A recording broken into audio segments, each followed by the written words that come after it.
One daughter caught her billionaire father exchanging secret documents with the cleaning lady. When she revealed what she saw, shocking secrets changed their lives forever. Subscribe to the channel, leave a like, and comment where you're watching from. The late afternoon sun filtered through the floor-to-ceiling windows of the penthouse in the Upper East Side, casting golden reflections on the mahogany furniture and the Carrara marble surfaces that adorned the space. Alexander Taylor adjusted the knot of his Italian tie while observing the bustle of Main Street below. His thoughts divided between the meeting he had just finished and the time his son Ethan would arrive from private school. At 42, Alexander bore the weight of having built a real estate empire from scratch, but also the invisible scars of a loss that still haunted him in the silent early hours. His angular face, marked by a neatly trimmed beard, revealed the determination of someone who had overcome adversities, but his dark green eyes betrayed a melancholy that success had not completely erased. "Dr. Alexander?" The soft voice echoed through the living room, interrupting his thoughts. Helen Carter emerged from the kitchenette, carrying cleaning supplies with the same discretion she had maintained for 3 years working in that apartment. At 40, Helen possessed a natural elegance that even the simple cleaning uniform could not disguise. Her brown hair was always tied in a perfect bun, framing a face that revealed intelligence and determination, qualities that Alexander had noticed but never deeply reflected upon. "You can leave the cleaning for tomorrow, Helen. Ethan should arrive any moment now, and I prefer that you don't cross paths unnecessarily," Alexander said, his voice carrying that formality he always maintained with employees. Not out of arrogance, but from an almost instinctive need to keep emotional distance. Since the death of Sarah, his wife, 2 years ago, Alexander had become even more reserved, especially when it came to protecting Ethan from any abrupt changes in his routine. Helen nodded respectfully, but there was something different in her eyes that afternoon, an unease she had been carrying for weeks that finally seemed poised to manifest. "Actually, Doctor, I wanted to talk to you about something my daughter Sophia saw here in the building." Alexander furrowed his brow.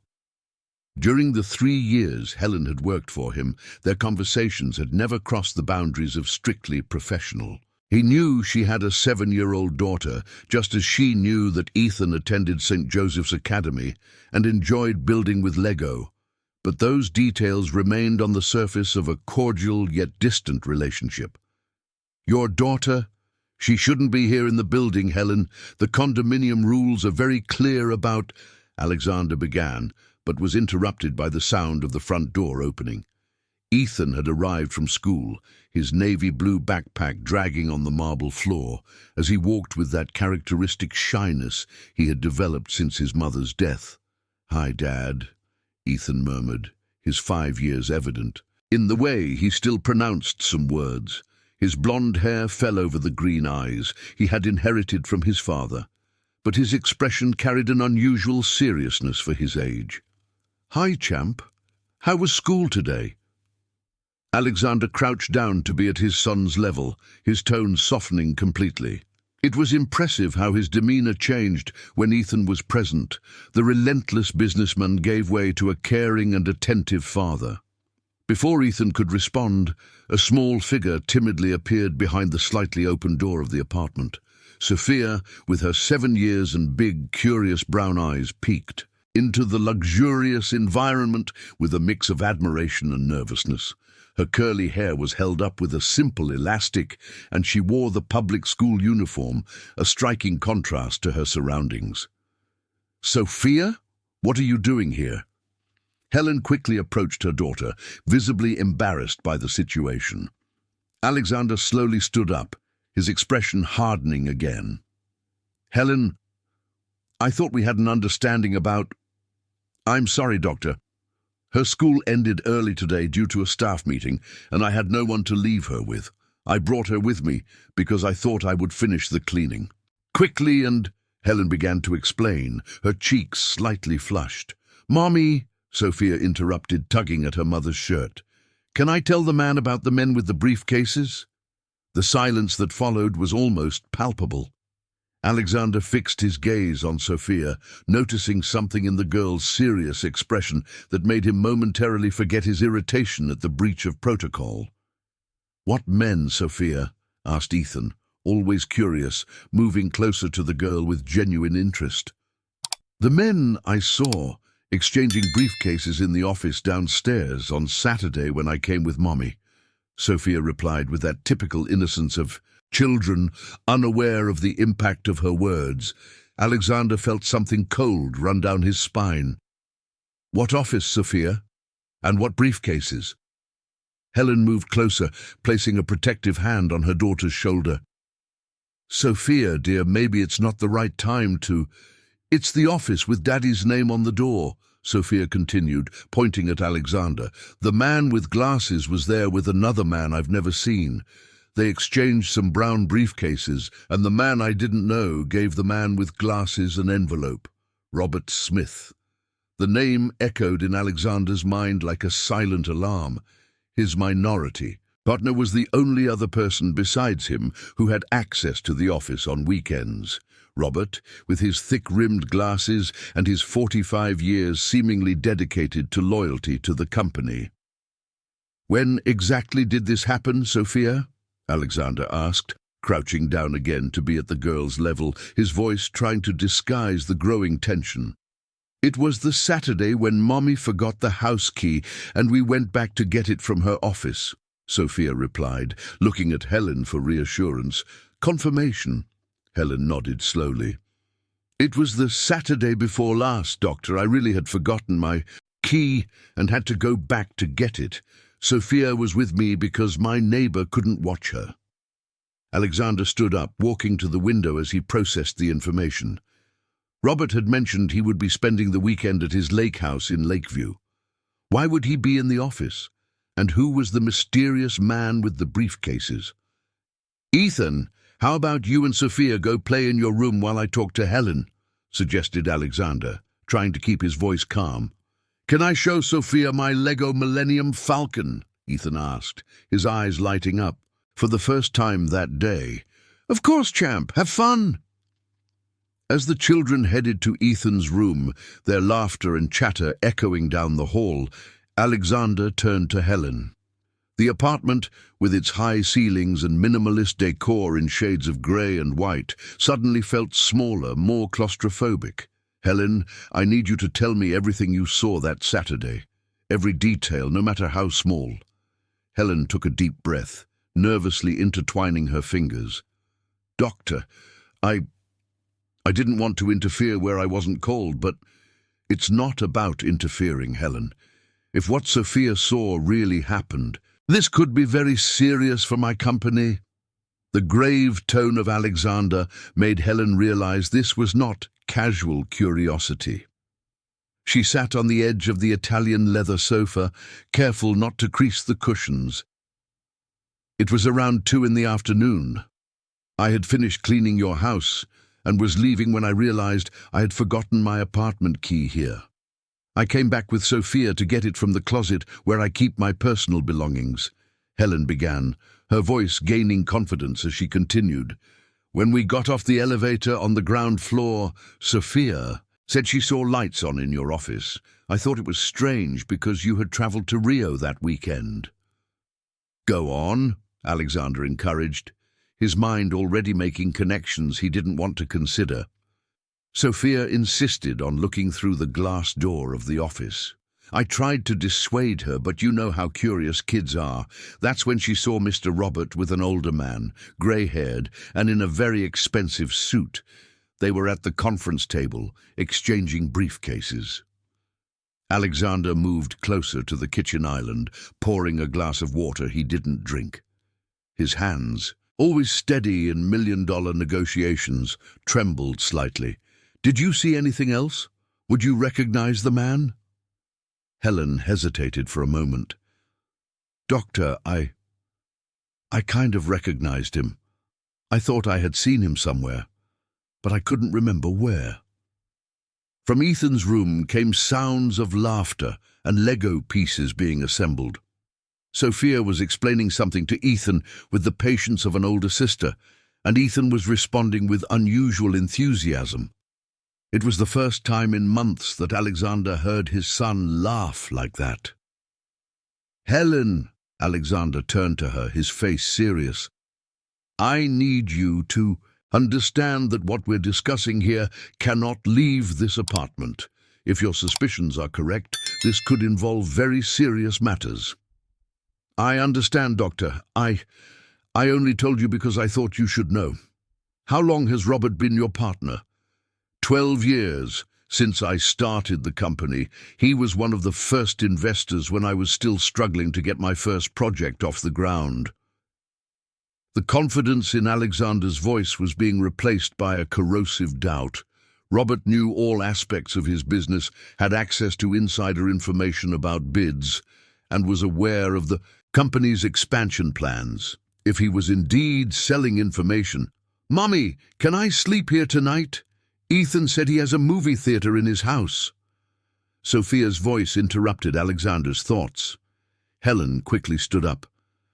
"Sophia, we can't—" "Actually," Alexander interrupted her, surprised by his own words, "why don't you both stay for dinner? I'd like to talk more about what you witnessed and, well, it's been a while since I've seen Ethan so excited." Helen looked at him in surprise. In 3 years of working together, this was the first time Alexander had invited her to anything beyond strictly professional. "Doctor, I don't want to cause any—" "You're not causing anything, Helen. On the contrary, maybe you've helped me uncover something very important. And besides," Alexander glanced toward the children's room, "it seems that Ethan and Sophia have hit it off quite well." As Helen accepted the invitation with a shy smile, Alexander couldn't shake the feeling that this afternoon marked the beginning of something much larger than a simple discovery about potential corporate betrayal. There was something in the way Sophia had observed the details, in how Helen had held on to that information for weeks before deciding to share it, that suggested an intelligence and integrity he had completely underestimated. The aroma of the dinner that Helen began to prepare in the kitchen, combined with the sounds of the children playing, created an atmosphere in the apartment that Alexander hadn't experienced since before Sarah's death. It was a disturbing yet comforting feeling, as if that afternoon was the first step of a journey that would change not only his business, but his entire perception of trust, family, and the true meaning of home. Monday arrived laden with a tension that Alexander couldn't disguise. Sitting at his rosewood desk, in the office of Taylor & Associates, located on the 23rd floor of Crystal Tower on Faria Lima, he watched Robert Smith through the glass wall separating their offices. Robert, as always, arrived punctually at 8 in the morning, greeting the secretary with his usual cordial smile, carrying his brown leather briefcase, the same briefcase that Sophia had mentioned. Alexander nervously drummed his fingers on the desk while pretending to read financial reports. The conversation from the previous night with Helen had stretched late into the evening, and the more she detailed her observations, the more restless he became. Helen had an impressive memory for details and an analytical ability that surprised him. During dinner, she had casually mentioned other little things she had noticed in recent months, meetings scheduled in Robert's calendar that were not on the company's agenda, whispered phone calls that abruptly stopped when she entered to clean, documents strategically left turned on the table. "Good morning, Alexander." Robert entered the room with his usual energy, his thick-rimmed glasses slightly fogged by the temperature difference between the air conditioning and the November heat in New York City. At 45, Robert maintained the appearance of a successful executive, neatly cut grey hair, always impeccable Armani suits, and that air of competence that had made him indispensable in the company's early years. "Robert, how was your weekend in Lakeview?" Alexander asked casually, closely observing his partner's reaction. An almost imperceptible shadow passed over Robert's eyes before he responded. Fantastic. The weather was perfect for a hike in the woods. You should take Ethan there one of these days. The kids love that fresh air. The lie came so naturally that Alexander felt a chill in his stomach.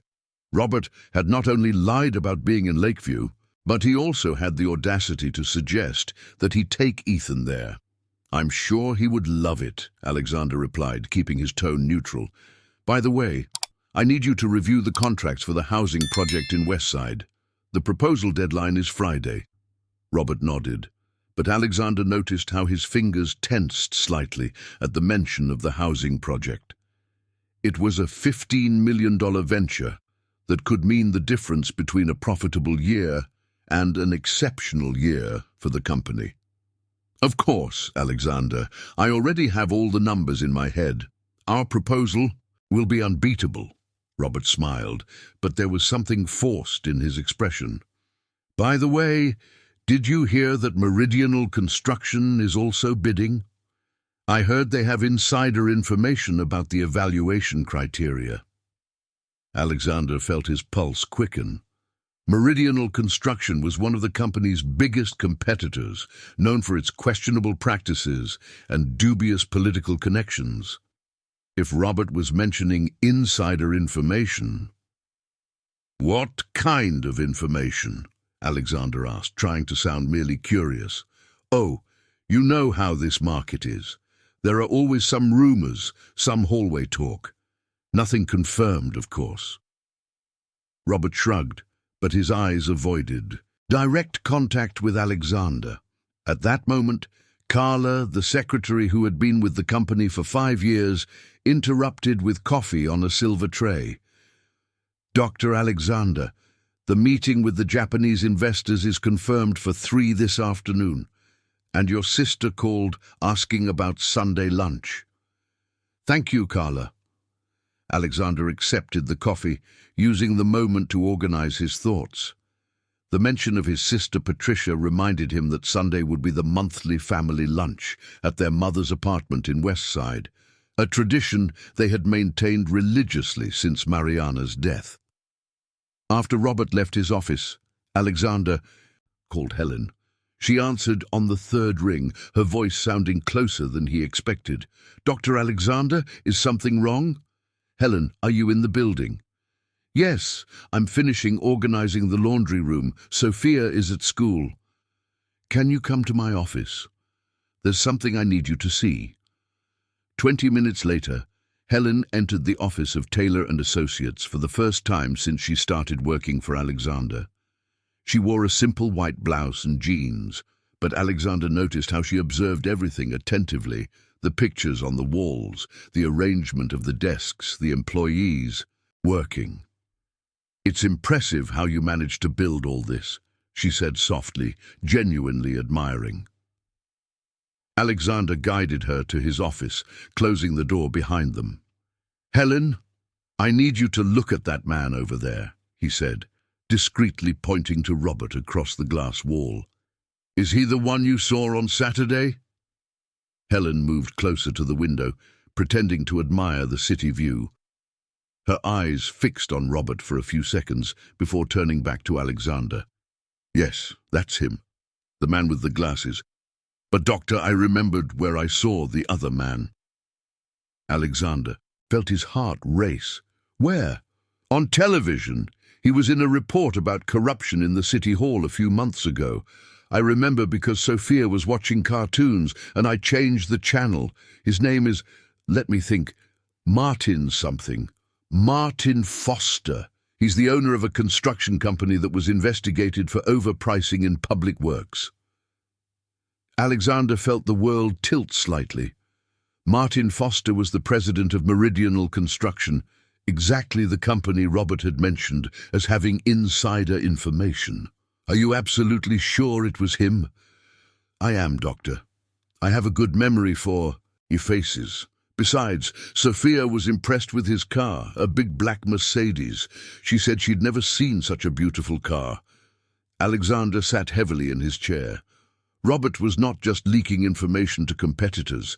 He was actively collaborating with a company under investigation for corruption. "Helen, I need you to help me with something. But first, I need to know, do you trust me?" Helen looked him directly in the eyes. "Doctor, in the 3 years I've worked for you, I've never seen anything that made me doubt your character. You are an upright man, unlike him," she said, gesturing discreetly in Robert's direction. "Then I need you to know something about me. I grew up in East Side, in a housing complex that my mother managed to get after years on the waiting list. I know what it's like not to have a place to live, Helen. That's why, when I decided to enter the real estate business, I promised myself that I would always work on projects that would truly help people like we were." Helen nodded, sensing the emotion behind Alexander's words. "The Maple Grove project is not just another venture for me. It's 200 families moving from cramped quarters and squats to having their own homes. If Robert is passing information to Southern, he's not just betraying our company, he's harming 200 families who depend on this project succeeding." "What do you need me to do?" Alexander hesitated. What he was about to ask was beyond the responsibilities of a housekeeper. "I need you to continue cleaning the office as usual, but to observe everything you can about Robert's activities. Schedules, phone calls, documents, anything that might help us understand the extent of what he's doing." Helen was silent for a moment, looking again in Robert's direction. "Doctor, may I ask a question?" "Of course." "Why don't you go straight to the police with what we already know?" Alexander smiled for the first time that day. Helen had asked exactly the question a good manager would ask, questioning the strategy before acting, because the testimony of a 7-year-old about men exchanging folders is not enough evidence for a criminal investigation. We need concrete proof, documents, recordings, evidence that leaves no room for doubt. And what if he finds out we're investigating? That's the risk we have to take. But Helen, you don't have to do this. I would completely understand if—" "Dr. Alexander," Helen interrupted him, her voice carrying a determination he hadn't expected. "I've already lost a job because of dishonest men who blamed others for their own mistakes. I won't let that happen again, not to you or those 200 families." For the first time, Alexander truly looked at Helen, not as the cleaner who tidied his apartment, but as the brave and intelligent woman who was offering to help him fight against injustice. "There's one thing you need to know, Helen. This could be dangerous. If Robert finds out we know. Doctor, I took care of Sophia alone for 7 years. I faced eviction, unemployment, humiliation. I'm not afraid of a man in an expensive suit who steals from the poor." Alexander's phone rang, interrupting the conversation. It was Carla, informing him that Robert was asking if he could move the meeting about the housing project to that afternoon. Alexander looked at Helen and nodded. "Tell him I'll be there in 5 minutes, Carla." After hanging up, he turned to Helen. "It seems our investigation is going to start sooner than we thought. Robert wants to move the meeting about exactly the project we suspect he's sabotaging." Helen stood up, smoothing her blouse. "Then I better get back to cleaning before someone notices my absence. But doctor, one last thing. If we find out he really is doing this, what are we going to do?" Alexander paused, his hand already on the doorknob. "We'll do what my mother always taught me, Helen. We'll do the right thing, even if it's the hardest." As Helen discreetly headed for the elevators, Alexander watched Robert through the glass wall, organizing papers for the meeting. 12 years of partnership, trust, shared dreams. If his suspicions were correct, all of it had been an elaborate facade. But there was something more disturbing than Robert's possible betrayal. The realization that Helen possessed an intelligence and courage he had completely underestimated. For years, she had been practically invisible in his life, an efficient but discreet presence. Now, in a matter of 24 hours, she had become his most reliable ally in a battle that could define the future of his company. As he made his way to the conference room, Alexander couldn't shake the feeling that he was about to discover much, more than he had imagined, not just about Robert, but also about Helen, about himself, and about the true meaning of trust and loyalty. The meeting in the conference room of Taylor and Associates began with the disguised tension of routine business. Alexander took his usual position at the head of the glass table, while Robert settled in on his right, with a stack of carefully organized documents. The walls, lined with mahogany, and the abstract paintings created an atmosphere of sophistication that contrasted with the silent storm brewing in Alexander's mind. "So, Alexander, I reviewed all the numbers for the Maple Grove project," Robert began, adjusting his glasses as he opened his brown leather folder. "We have some issues that need to be discussed urgently." Alexander observed every movement of Robert, every hesitation, every change in tone. "What kind of issues?" "Well, our material costs have increased by 8% in the last 2 weeks. Steel, cement, specialized labor, everything has gone up. If we stick to our original proposal, our profit margin will be practically non-existent." Robert slid a spreadsheet across the table. Alexander glanced at it quickly, noting that the numbers seemed consistent, but there was something about the presentation that didn't match the meticulous standard Robert had always maintained. "Robert, what suppliers are these projections based on?" "The same ones we always use. Smith Construction for steel structure, Portland Cement for basic materials, and Clearview Contracting for labor." Alexander knew those prices by heart. Something was wrong. "Did you check those numbers personally?" "Because I called Marcelo from Smith on Friday, and he assured me that steel prices would remain stable until December." Robert blinked quickly, a micro-signal that Alexander had learned to recognize after years of negotiations. "Maybe there was a misunderstanding. You know how it is. Sometimes suppliers say one thing to one partner and another to another, or maybe you have information that I don't," Alexander replied, his voice carrying a weight that made Robert sit up straight in his chair. Before Robert could respond, Carla entered the room discreetly. "Dr. Alexander, sorry to interrupt, but there's an urgent call from Meridian Construction. They said it's about a partnership proposal." The silence that followed was deafening. Alexander watched as Robert paled slightly, his fingers involuntarily clenching. "Interesting," Alexander murmured. "I didn't know Meridian was interested in partnerships with us." "Robert, do you have any information about this?" No, I've never heard of any proposal from them. It must be some mistake." Alexander slowly stood up. "Carla, transfer the call to my office. Robert, how about we continue this meeting later? I'm sure this call will clarify some doubts I'm having." Alone in his office, Alexander answered the phone with his heart racing. "Alexander Taylor. Mr. Taylor, this is Martin Foster from Meridian Construction. I believe we need to discuss certain information that has come to our attention." The voice was exactly as Alexander had imagined.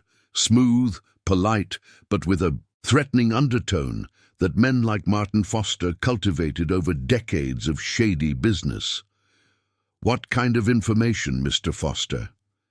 "Information suggesting that someone in your company may be, let's say, sharing sensitive data about your projects. It would be interesting for us to meet to discuss how we can turn this situation into a mutually beneficial opportunity." Alexander felt bile rise in his throat. Martin was not just confirming that Robert was leaking information. He was proposing open blackmail. "And what if I'm not interested in mutually beneficial opportunities?" A low laugh echoed through the phone. "Mr. Taylor, intelligent. Men always find ways to resolve delicate situations without harm to either party, especially when reputations are at stake. My reputation is clean, Mr. Foster. For now. But information has a curious way of reaching regulatory bodies when there is no proper cooperation. I'm sure you wouldn't want IRS auditors or the Attorney General's office investigating every detail of your recent contracts. The threat was clear, and Alexander felt a cold anger spreading through his chest. And what exactly do you want? A meeting, tonight at 8 at the Olive Garden, just a conversation between civilized businessmen. After hanging up, Alexander stood still for a few minutes, watching the city bustle below through the panoramic windows. New York was buzzing with its usual activity, millions of people fighting for their dreams, including the 200 families relying on the Maple Grove project for a better life. He picked up the phone and dialed Helen's number. "Helen, can you come to the office again? We have urgent developments." 30 minutes later, Helen was back in his office, but this time she brought Sophia with her. The girl was wearing her blue and white school uniform, a small backpack on her back, and looked in awe at the office. "Sorry, Doctor, but school ended early, and I had nowhere to leave her," Helen explained. "Don't worry. In fact, maybe Sophia can help us again." Alexander knelt in front of the girl. "Sophia, do you remember the man you saw with Mr. Robert? What did he look like?" Sophia thought for a moment, furrowing her brow in concentration. "He was big, with grey hair, and had a tiny scar here," she said, pointing near her right ear. "And he spoke loudly, like my uncle when he gets mad at Grandma." Helen and Alexander exchanged glances. It was an impressive level of detail for a child. "Sophia, would you recognize his voice if you heard it again?" "I think so." "Why, Uncle Alexander?" Alexander smiled despite the tension. Sophia had started calling him Uncle after last night's dinner, and for some reason it calmed him. "Helen, I just received a call from Martin Foster. He wants to meet me tonight, and he basically confirmed that Robert is leaking information to them." Helen sat in the chair in front of Alexander's desk, pulling Sophia close to her. "What does he want exactly?" "Blackmail. He wants me to enter into a cooperation scheme, or he will report alleged irregularities in my contracts to the regulatory bodies." "But there are no irregularities, right?" "No. My company is clean, Helen, but a tax investigation can last for months, damage our reputation, scare off investors. Even if we are cleared in the end, the damage can be irreversible." Sophia was playing with some colorful paper clips on Alexander's desk, but clearly paying attention to the conversation. "Mommy, is the bad man going to hurt Uncle Alexander?" Helen stroked her daughter's hair. "No, sweetheart. Uncle Alexander is very smart and won't let that happen." Alexander was impressed by how naturally Helen had responded, conveying security to Sophia without minimizing the seriousness of the situation. "Helen, I need to go to this meeting tonight. I need to find out exactly what they know and what they are planning, but I also need evidence against Robert."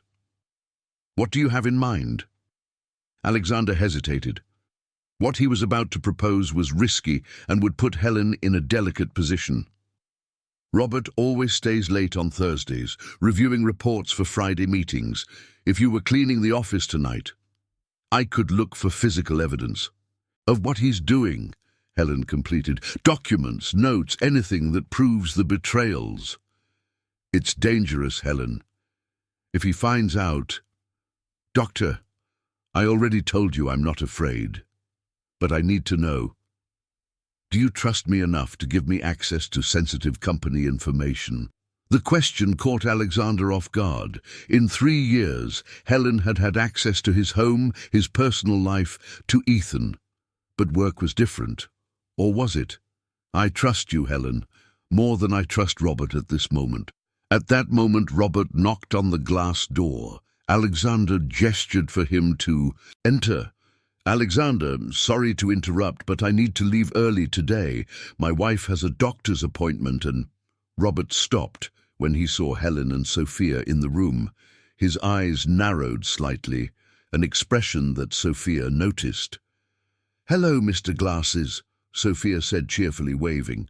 Robert forced a smile, but Alexander noticed the discomfort in his posture. "Hi, kid. You are..." "I'm Sophia. Mommy works for Uncle Alexander." "How interesting," Robert murmured, his gaze shifting between Helen and Alexander with growing suspicion. "Helen was helping me with some details about the apartment cleaning," Alexander explained casually. "Sophia came from school, and we took the opportunity for her to see the office." Robert nodded, but Alexander noticed how he was watching Helen with more attention than would be normal. There was recognition in his eyes, as if he was finally connecting dots he should have connected before. "Well, I really need to leave. Alexander, shall we continue our conversation tomorrow?" "Of course, Robert. Have a good afternoon."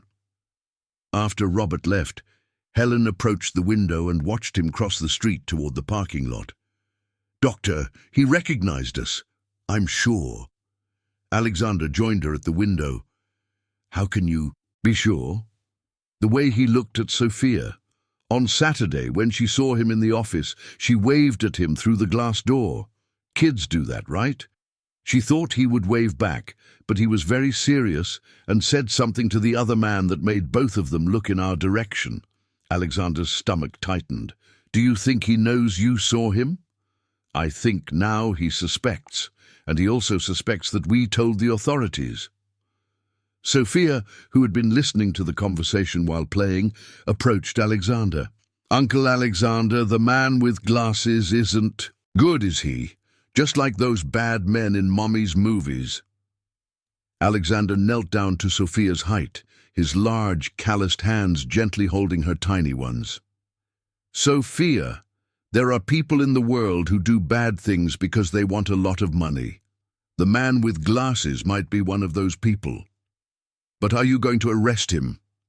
I will try to make him stop doing bad things, but for that I need your mommy's help and yours, okay?" Sophia solemnly nodded, as if she understood the importance of the mission entrusted to them. Helen looked at Alexander with a determination he was beginning to recognize as one of her most striking characteristics. "Doctor, if Robert suspects anything, our window of time to find evidence is closing rapidly." "I know. That's why we need to act today. Are you sure you want to do this?" Helen picked up Sophia, the little girl wrapping her small arms around her mother's neck. "Doctor, my ex-husband left me for a younger woman when he found out I was pregnant. My former boss fired me and spread that I was incompetent so that no company would hire me. Powerful men have tried to destroy me before." She paused, looking directly into Alexander's eyes. "The difference is that this time I'm not alone. And this time I won't let them win." The Olive Garden was at its peak of activity when Alexander arrived at 8 o'clock sharp. The soft lights and elegant decor created an atmosphere of discretion, perfect for conversations that shouldn't be overheard. He wore his dark grey Armani suit, a deliberate choice to show that he wasn't intimidated, but his hands were slightly sweaty as the maître led him to the table where Martin Foster was already waiting. Martin was exactly as Sophia had described. Tall, imposing, with perfectly styled grey hair and a nearly imperceptible scar near his right ear. He wore a navy suit that clearly cost more than the monthly salary of many people, and his small, calculating eyes assessed Alexander from head to toe as he approached. "Mr. Taylor, punctual as I expected from a successful businessman." Martin stood up, extending a hand that Alexander shook reluctantly. Martin's handshake was too firm, lasting too long, a display of power that Alexander recognized immediately. "Mr. Foster, shall we get straight to the point? I have a little girl waiting at home," Alexander deliberately lied, testing whether Martin had personal information about his life. "Daughter? I thought you had a son. Martin smiled, but there was something sharp in his expression. Ethan, right? 5 years old? Studies at St. Joseph's Academy? Alexander felt his blood run cold. Martin not only knew about Ethan, but also intimate details of his personal life. Impressive how much you know about my family, Martin. Can I call you Martin? Of course, Alexander. And I know much more than you can imagine. For example, I know that your housekeeper has a very observant little girl, Sophia, right? 7 years old, studies at East Side Elementary. The threat in Martin's words was crystal clear. Alexander struggled to maintain a neutral expression, but felt a cold anger spreading through his chest. Martin was not just threatening his business, he was threatening Ethan and Sophia. Are you threatening me? Me? Never! Martin laughed, a humorless sound.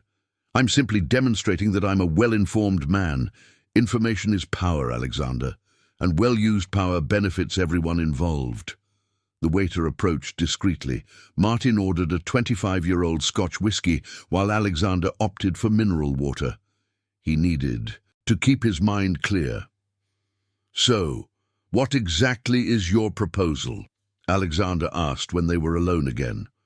Martin leaned back in his chair, savoring the whiskey as if he had all the time in the world. It's simple.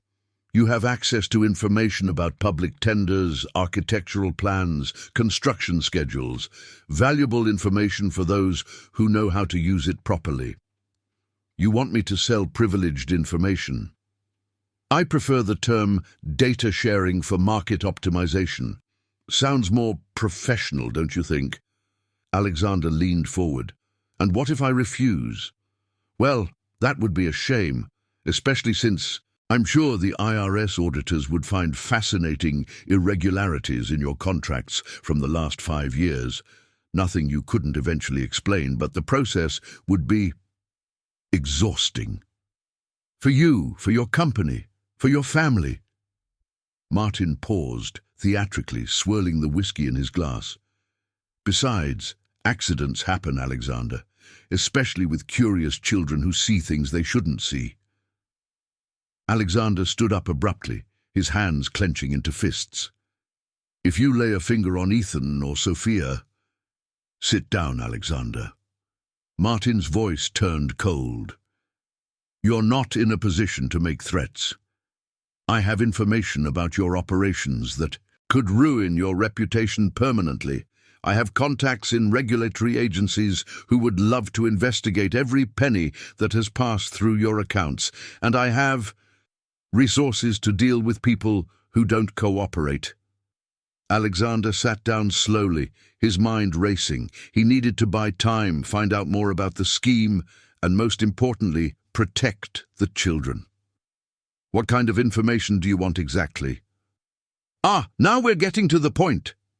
Martin smiled, his white, perfect teeth contrasting with his predatory gaze. First, all the details of the Maple Grove project, timeline, suppliers, detailed budget.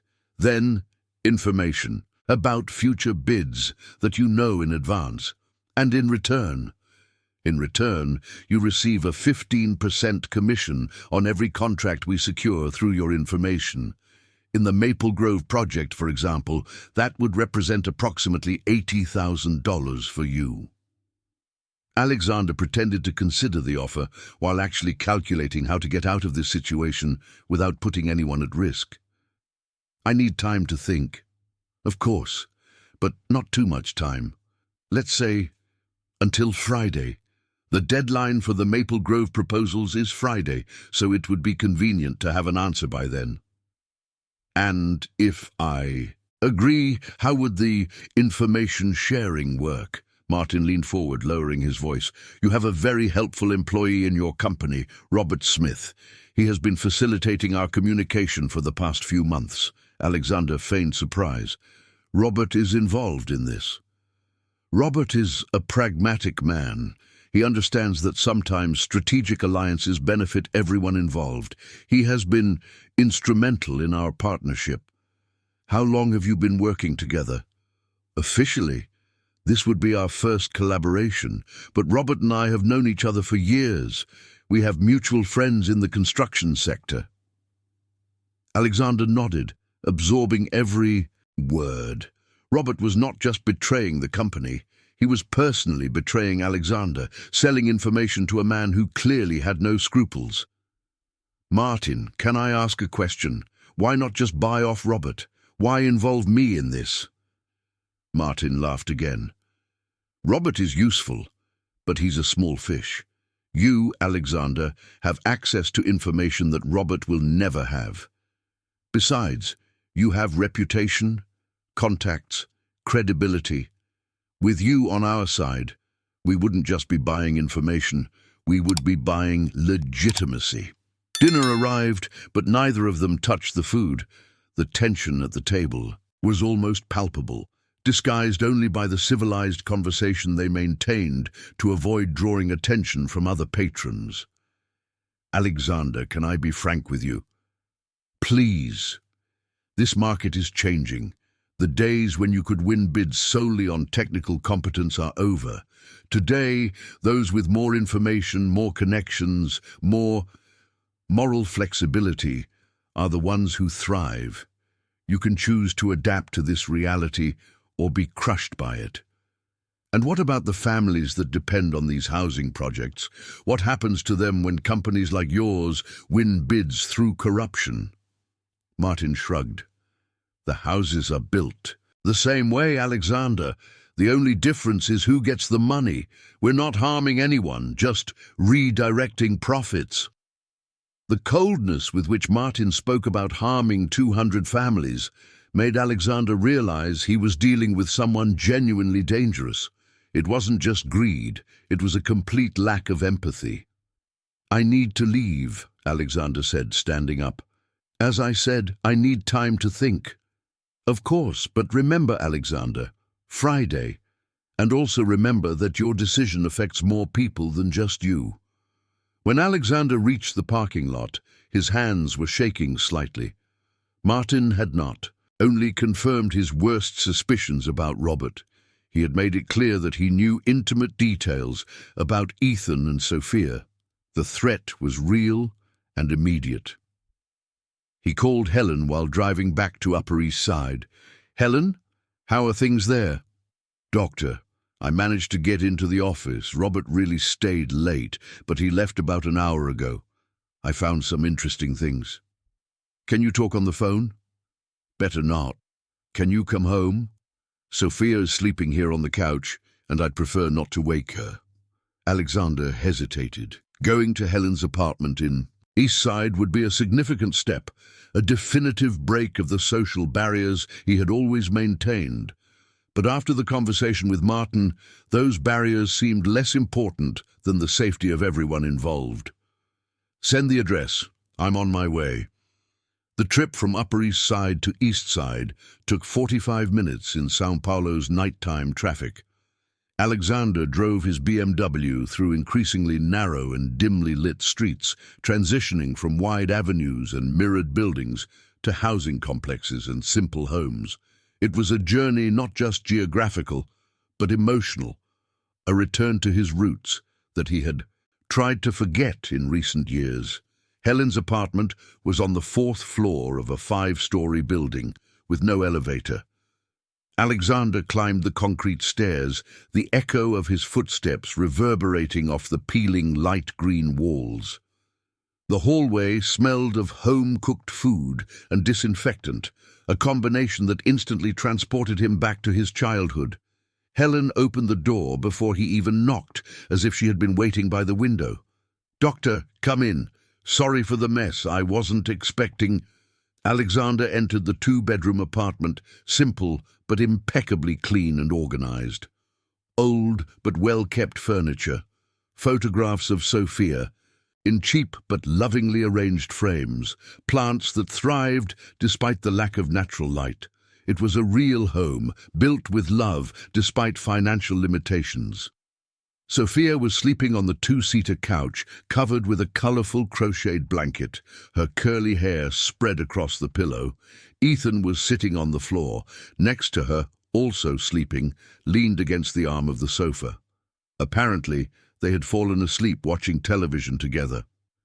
"Ethan, what is he doing here?" Helen smiled shyly. "After you left for the meeting, he became very worried. He said he wanted to help protect Sophia and asked if he could come with me. I didn't know how to refuse." Alexander looked at his son sleeping beside Sophia and felt something stir in his chest. Ethan, who barely spoke to strangers since his mother's death, had chosen to accompany Helen and Sophia on a mission he knew was dangerous. And he was okay during the investigation at the office. Actually, he was very helpful. While I searched for documents, he kept watch in the hallway. He even managed to mimic the sound of the elevator to warn me when someone was approaching. Helen headed to the dining table, where she had spread out several papers and photographs. "Doctor, what I found is much worse than we imagined." Alexander approached the table, examining the documents. There were copies of emails, financial spreadsheets, and what appeared to be a detailed timeline of various public bids. Robert isn't just leaking information about the Maple Grove project. He has a scheme involving at least 15 different bids over the last 6 months. Helen pointed to a handwritten spreadsheet in Robert's handwriting. "Look at this. He has notes on bribe amounts, commission percentages, even schedules for when to leak each type of information to maximize their profits." Alexander studied the numbers, feeling a mix of anger and nausea. The sums involved were astronomical. Millions of dollars that should be used for affordable housing, schools, hospitals. "Helen, how did you manage to get all this? Robert certainly wouldn't leave such compromising documents spread out on the table." Helen hesitated, biting her lower lip. "Doctor, I kind of violated his privacy. I found his computer password. He had written it down on a piece of paper inside the drawer and printed some emails. I also took pictures of documents that were in the small safe he has in his office." "How did you know the combination to the safe?" Helen blushed slightly. I paid attention over the last few months when he opened it. Whenever I go to clean his office on Thursdays, he stays there working late. He doesn't realize that I watch." Alexander looked at her with a mix of admiration and concern. Helen had shown investigative skills that rivaled those of professional detectives. "That was very dangerous, Helen. If he had come back, Doctor, you need to see the worst part." Helen grabbed a separate folder and pulled out several photographs. They were pictures of Alexander entering and leaving buildings, Ethan at school, herself arriving at work. There were even photos of Sophia playing in the schoolyard. "They've been watching all of us for weeks, and look at this." She showed a printed email dated 3 days ago. Robert wrote to Martin Foster saying that the cleaner and her daughter could be a problem. Martin replied that problems have solutions. Alexander felt a chill run down his spine. The threat Martin had made at the restaurant was not a bluff. "Helen, you all are in real danger. Sophia, you, Ethan, all of us." Helen sat heavily in one of the dining chairs, the weight of the situation finally hitting her completely. "Doctor, I'm very scared. Not for myself, but for Sophia. She's just a child. She doesn't deserve to be involved in this." Alexander knelt beside Helen's chair, placing a hand on her shoulder. It was the first time he had truly touched her, and he noticed how she was slightly trembling. "Helen, I promise I won't let anything happen to Sophia, not to you, not to Ethan, but for that I need you to trust me completely." Helen looked him directly in the eyes. "What do you have in mind?" "We're going to use this evidence against Robert and Martin, but for that you all will have to come stay at my apartment for a few days. It's not safe for you to stay here alone." Helen hesitated. "Doctor, I can't accept that. It would be too strange. People will talk." "Helen, we're talking about the safety of our children. What people will say is the least of our problems right now." She looked at Sophia, sleeping on the sofa, then at Ethan, who had moved closer to her in his sleep, as if seeking protection. All right, but only until we resolve this. As Helen packed a small bag with clothes for herself and Sophia, Alexander watched Ethan and Sophia sleeping side by side. In just a few hours, his life had become infinitely more complicated and dangerous, but strangely, looking at the two children who trusted him to protect them, he felt more determined than ever. There was something about seeing Ethan so close to Sophia, about being in Helen's simple yet welcoming apartment, that reminded him of values he had lost during his social ascent. Family, protection, loyalty, things that could not be bought, only built through mutual trust and shared sacrifice. When Helen finished packing, the four of them left East Side, heading towards Upper East Side, carrying evidence that could destroy Robert and Martin, but also aware that from that moment on, their lives would be irrevocably intertwined. Friday morning dawned grey in New York City, with heavy clouds promising rain. In Alexander's penthouse in Upper East Side, an unusual atmosphere filled the space that, just a week before, echoed only with the solitary footsteps of a successful but emotionally isolated man. Ethan woke up on the living room sofa, where he had insisted on sleeping to protect Sophia, who occupied the guest room along with Helen. The 5-year-old boy got up quietly, his bare feet sliding across the cold marble floor as he searched for Alexander. He found him in the open kitchen, already dressed in a suit and tie, but with a tense expression that Ethan had learned to recognize as worry. "Dad, you didn't sleep well," he observed. Ethan, his voice still hoarse from sleep. Alexander crouched down to be at his son's level, noticing the tousled blonde hair and sleepy green eyes. "How do you know that, champ?" "Because you make that face when you're worried, just like you did when Mommy was in the hospital." Ethan's observation hit Alexander like a punch to the chest. His 5-year-old son had developed an almost adult ability to read emotional expressions, a skill that children shouldn't have to develop so early.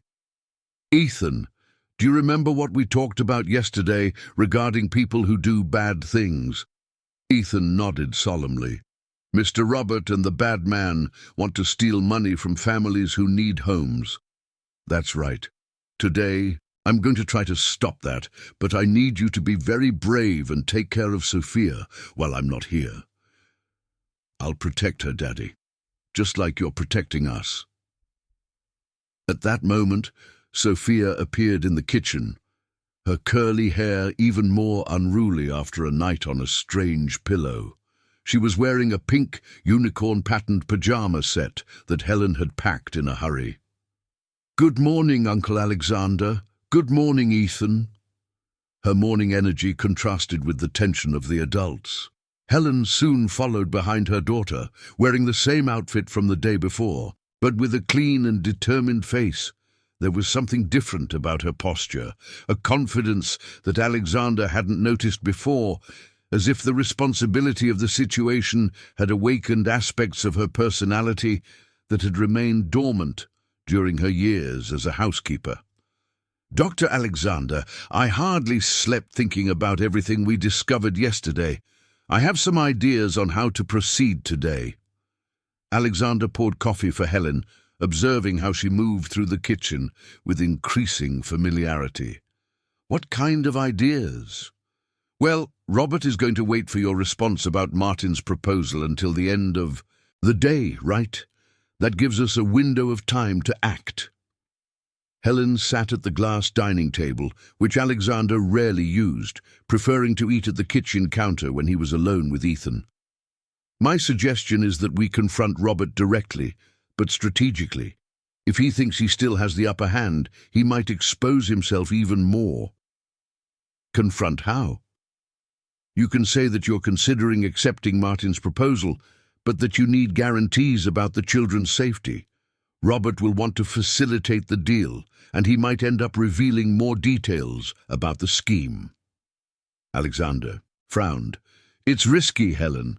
If Robert realizes we're bluffing."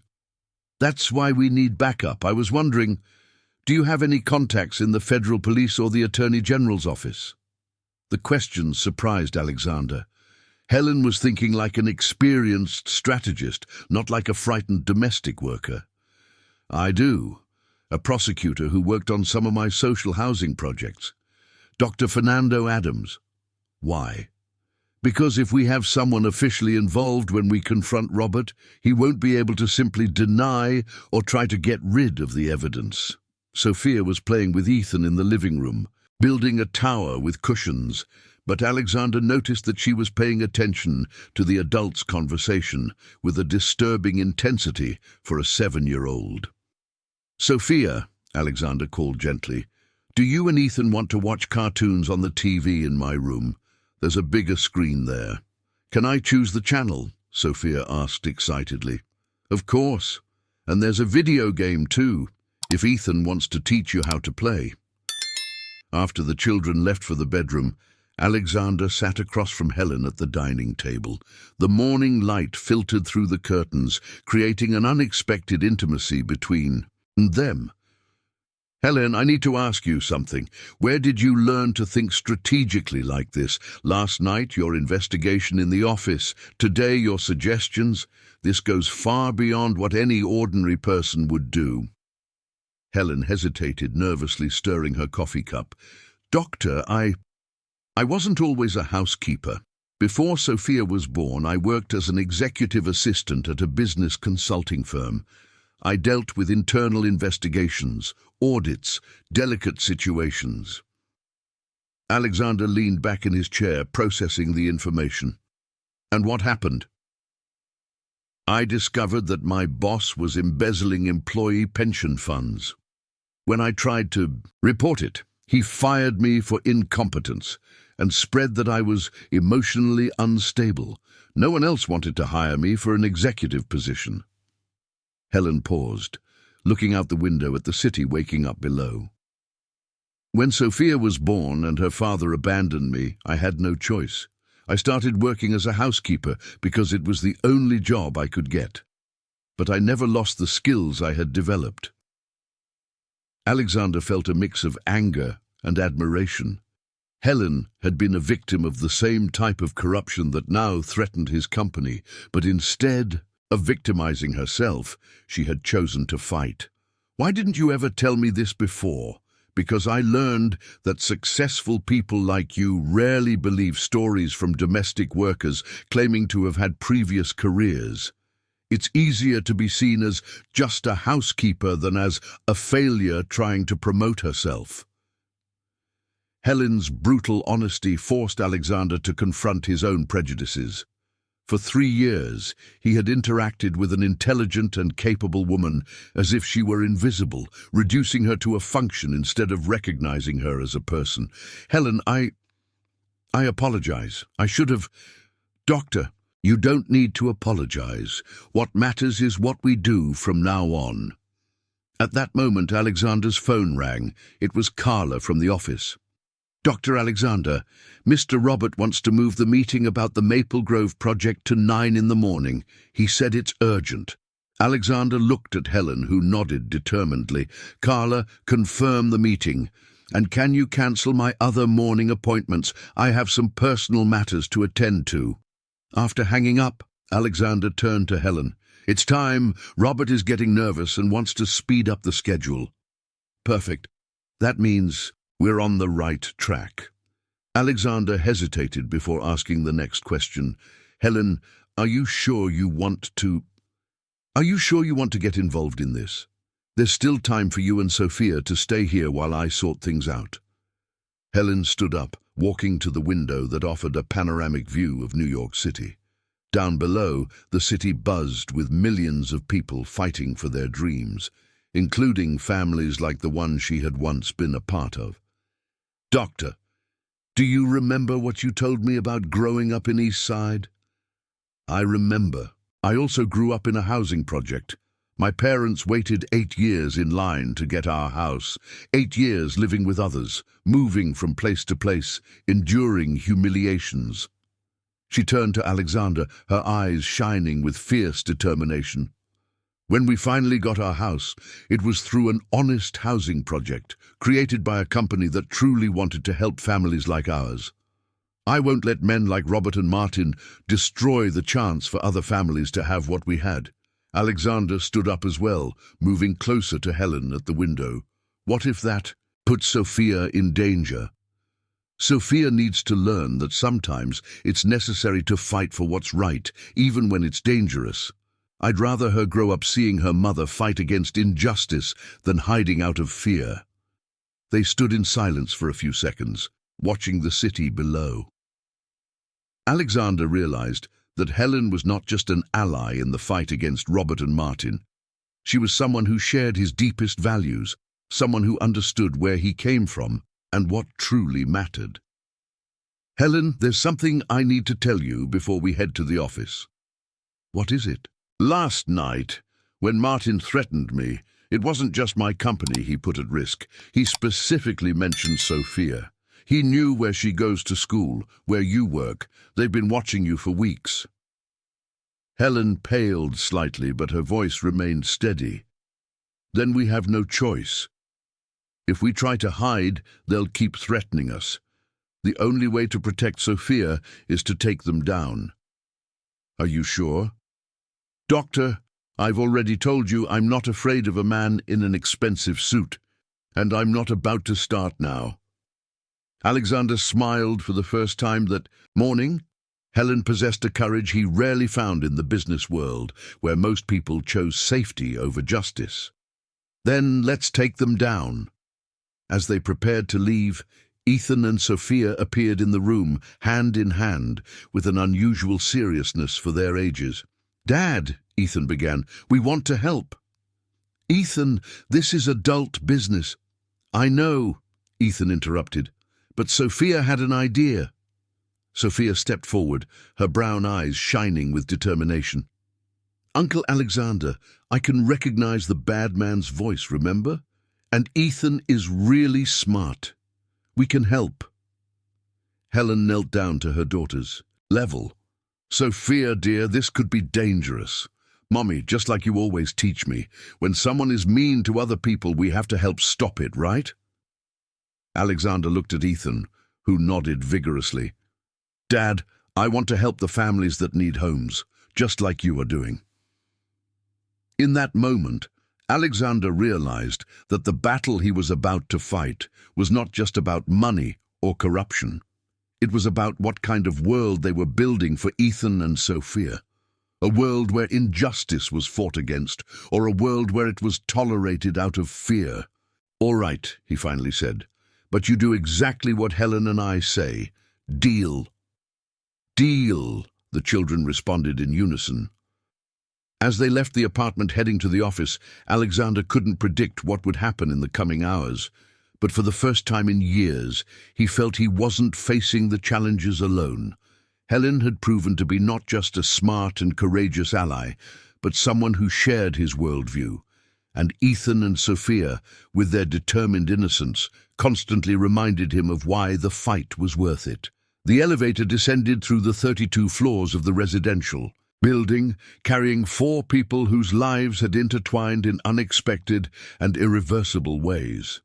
Down below, New York awaited them with its challenges, but also with its endless possibilities. The morning that had begun, grey now showed signs of the sun trying to break through the clouds. Alexander chose to see this as a good omen for what was to come. The office of Taylor and Associates buzzed with the typical energy of a Friday morning when Alexander arrived with Helen, Ethan, and Sophia. The employees greeted Alexander as usual, but some curious glances were directed at the unusual little group accompanying him. Carla, always discreet, settled Ethan and Sophia in the smaller conference room with some coloring books and tablets, while Helen followed Alexander to his office. Robert was already in the main conference room, organizing documents on the glass table with the meticulous precision that always characterized him. He wore his favorite grey suit, and his thick-rimmed glasses were impeccably clean, but Alexander noticed a tension in his shoulders that wasn't usually present. "Alexander, I'm glad you could come early." Robert stood up with his professional smile, but his eyes narrowed when he saw Helen entering behind Alexander. Helen, what is she doing here?" Helen is going to participate in the meeting, Alexander replied calmly, gesturing for her to sit down. She has some important observations about operational efficiency that could impact the Maple Grove project. Robert frowned. Alexander, with all due respect, cleaning issues can be discussed at another time. We have urgent matters to— Robert, Alexander interrupted him, his voice carrying an authority that made the partner fall silent immediately. Helen stays. Continue with your presentation. Helen settled into the Italian leather chair, her hands clasped in her lap, but her eyes were intensely observing every micro-expression of Robert. She had suggested to Alexander that they let Robert expose himself first, before revealing what they knew. Robert. He took a deep breath, clearly uncomfortable with Helen's presence. Well, as I was saying yesterday, we have some critical issues regarding the Maple Grove project that need to be resolved today. He opened a folder and pulled out several spreadsheets. Our costs have risen significantly, and if we don't revise our proposal, we will operate with zero profit margin. Alexander examined the numbers, now with a much more critical gaze.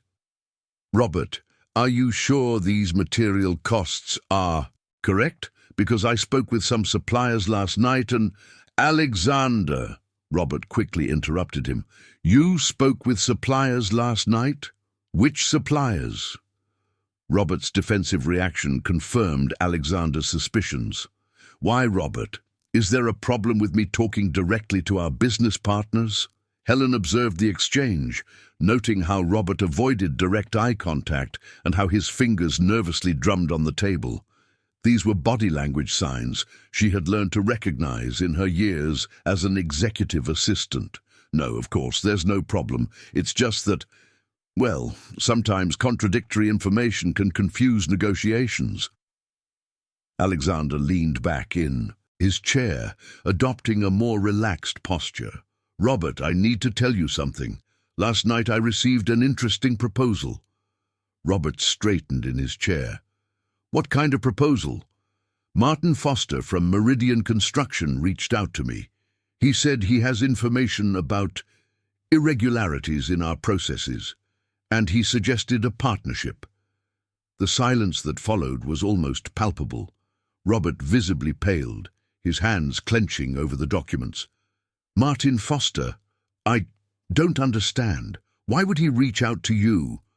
Alexander watched Robert carefully. He mentioned that you two have known each other for years.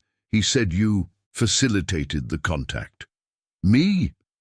Alexander, I barely know Martin Foster. We've met a few times at industry events, but— Funny, Helen gently interrupted, because last Saturday I saw you two talking very closely in your office.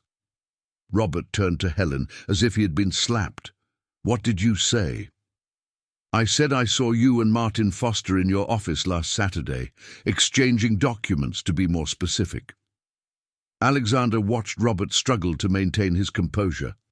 Helen, you must be mistaken. I was in Lakeview on Saturday.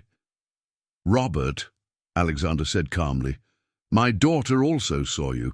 A 7-year-old doesn't make up details about ear scars or the specific model of the black Mercedes that Martin was driving. Robert abruptly stood up, walking to the window overlooking Fifth Avenue. His shoulders slumped slightly, as if the weight of the situation was finally hitting him. Alexander, the situation is not what it seems. Then explain to me how it is, Robert.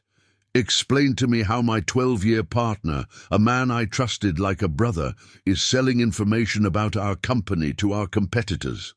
Robert turned, and Alexander was shocked to see tears in the eyes of the man he had always considered emotionally controlled. Alexander, you don't understand the pressure I'm facing. My wife, she has cancer. The health plan doesn't cover the experimental treatment she needs. It's $40,000 that I don't have. Helen felt her chest tighten. She knew the desperation of not having money to care for a loved one. Robert, Alexander said, his voice softening slightly, why didn't you tell me? We could have found a solution. And look weak? Look incapable? Robert laughed bitterly. Alexander, you've always been the successful one, the visionary. I've always been the smaller partner, the one who took care of the details when Martin offered me a way to get the money quickly. You decided to betray not just me, but the 200 families who depend on this project? Robert sat heavily in the chair, covering his face with his hands. I told myself it was just this once, just enough to pay for Carol's treatment. I was going to stop after that. Helen leaned forward. Robert, can I ask a question? How did you meet Martin Foster? Robert looked at her through his fingers. He reached out to me 6 months ago. He said he knew about Carol's situation and wanted to help, offered a well-paid consultancy. And you didn't find it suspicious that a direct competitor wanted to help you? Robert lowered his hands, revealing a face marked by guilt and despair. I was desperate, Helen. When you're watching the person you love wither away and don't have the money to save them, you do things you never thought you would. Alexander stood up and walked over to Robert. Robert, how much has Martin already paid you? $50,000. I still need another $150,000 to complete the treatment. And he promised that amount in exchange for what? Exactly. Robert hesitated, looking back and forth between Alexander and Helen. In exchange for all the information about the Maple Grove project and to convince you to join his scheme. Helen straightened in her chair.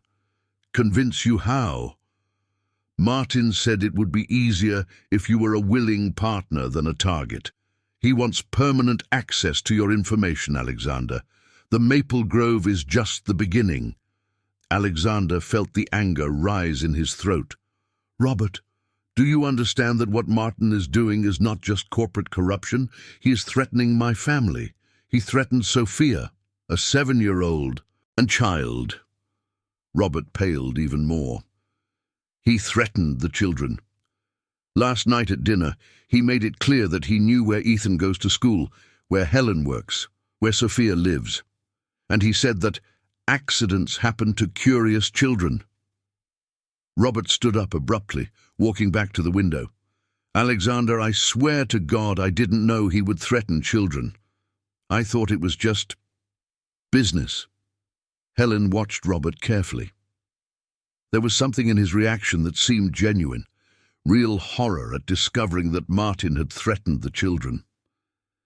Robert, she said softly, do you still want to save Carol? Robert turned to her, confused. Of course I do. It's the only thing that matters to me. Then help us stop Martin. Alexander. He looked at Helen, surprised by the proposal. Helen, Doctor, think carefully. Robert is the only person who has direct access to Martin. If he cooperates with us, we can not only stop the scheme, but also gather enough evidence to imprison Martin permanently. Robert looked between Alexander and Helen, clearly struggling with himself. You would help me with Carol's treatment. Alexander hesitated.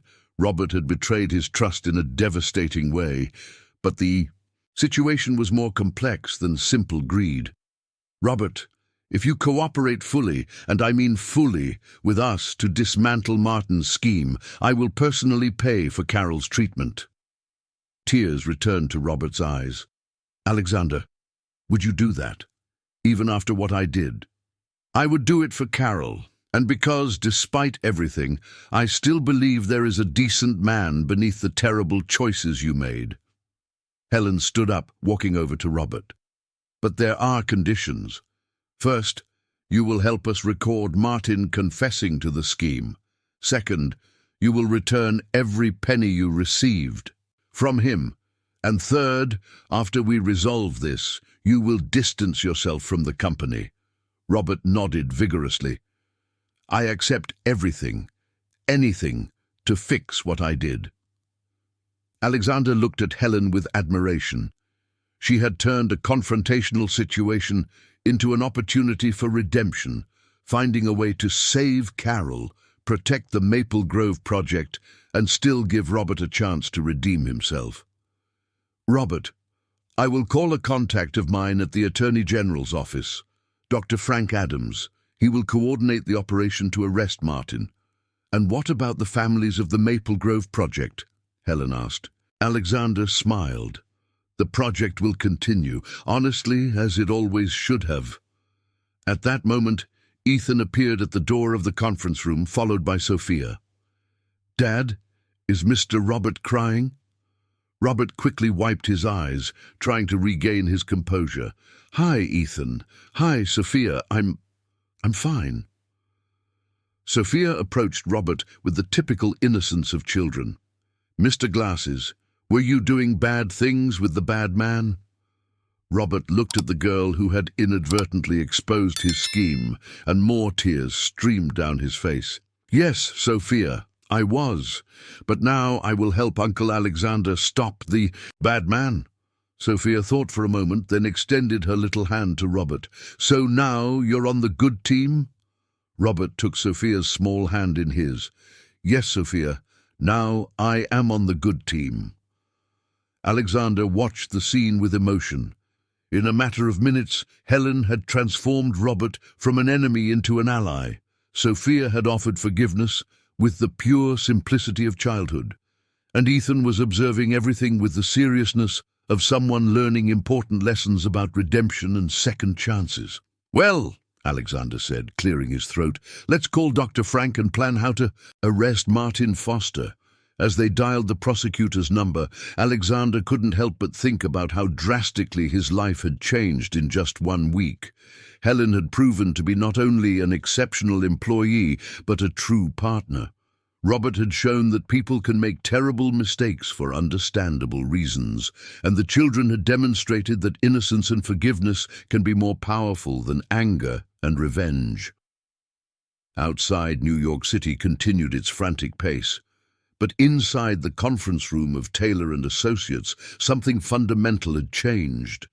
An unlikely family had formed, united not by blood but by shared values and the determination to do the right thing.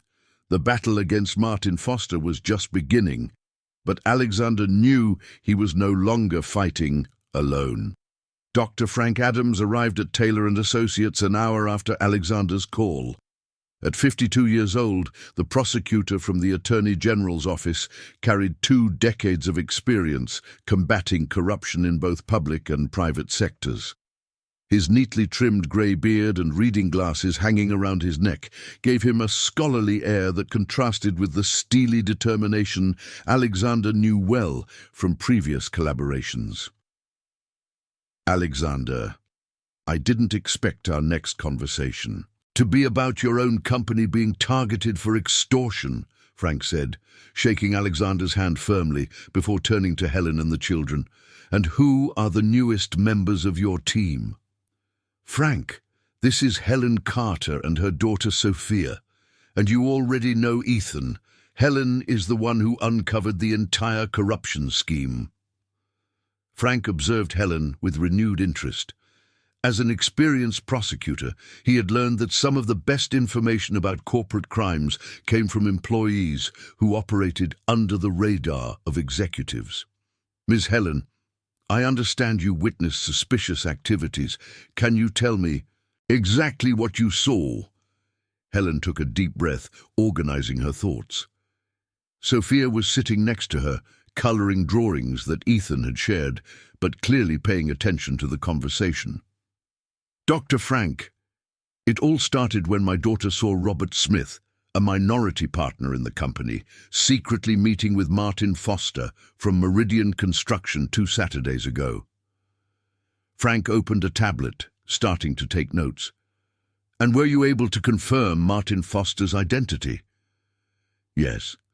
I recognized him from news reports on television about corruption investigations at the City Hall.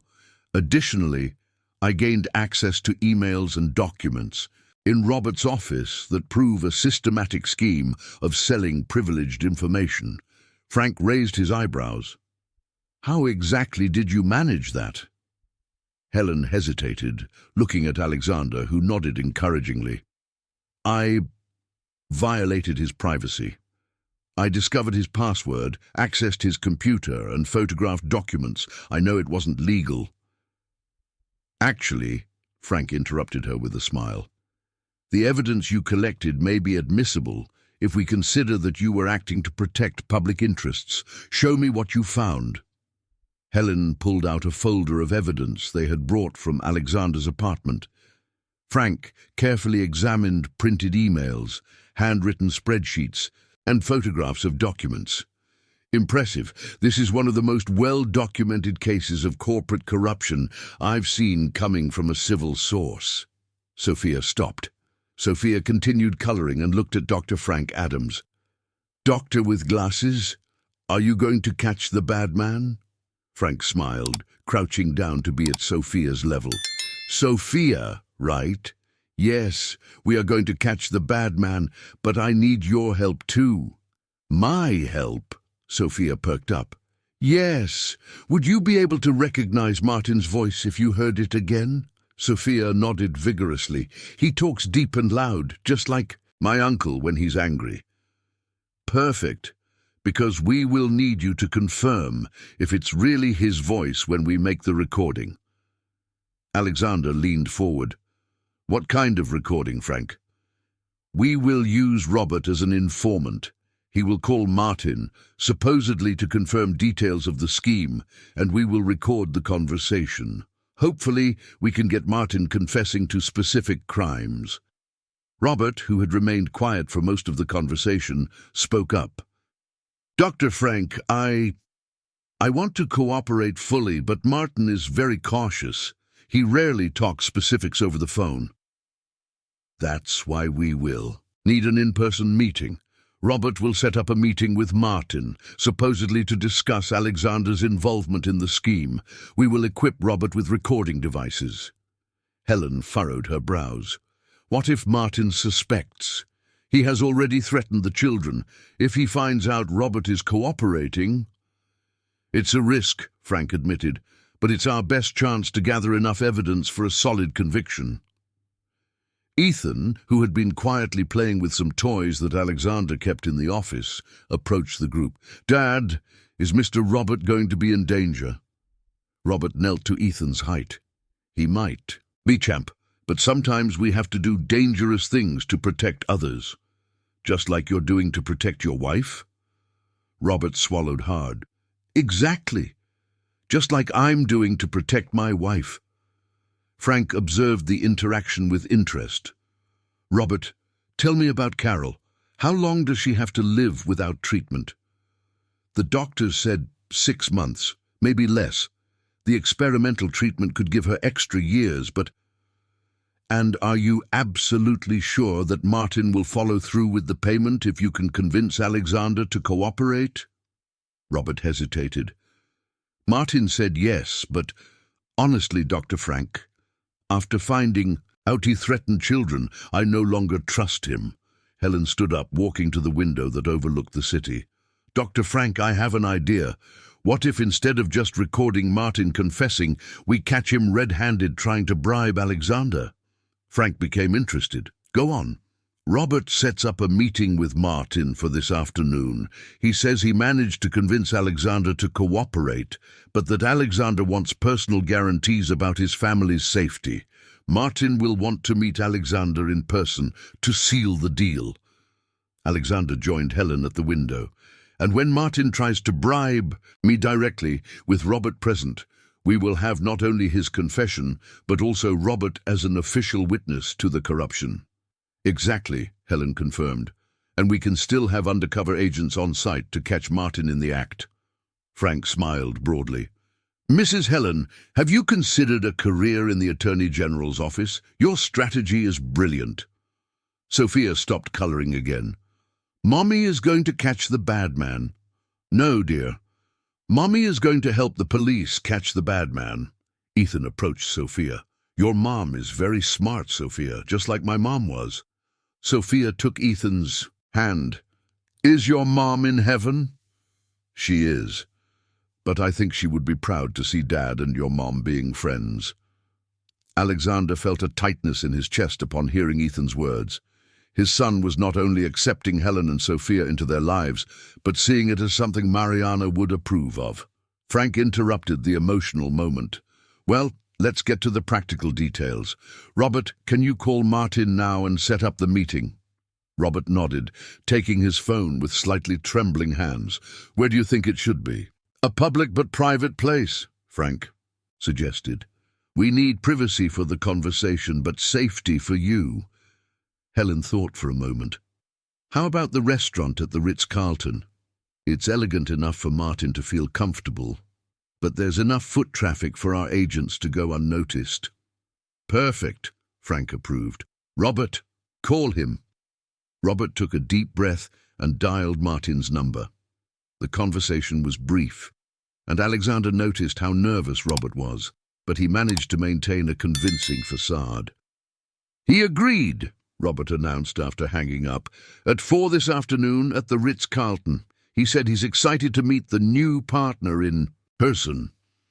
Frank stood up, starting to organize his papers. "Excellent.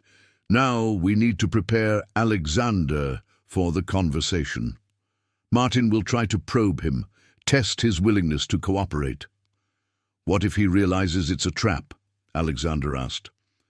"That's why you will be genuinely hesitant," Helen suggested. "You will express concern for your family's safety, ask questions about guarantees. This will sound natural and force Martin to be specific about threats and promises."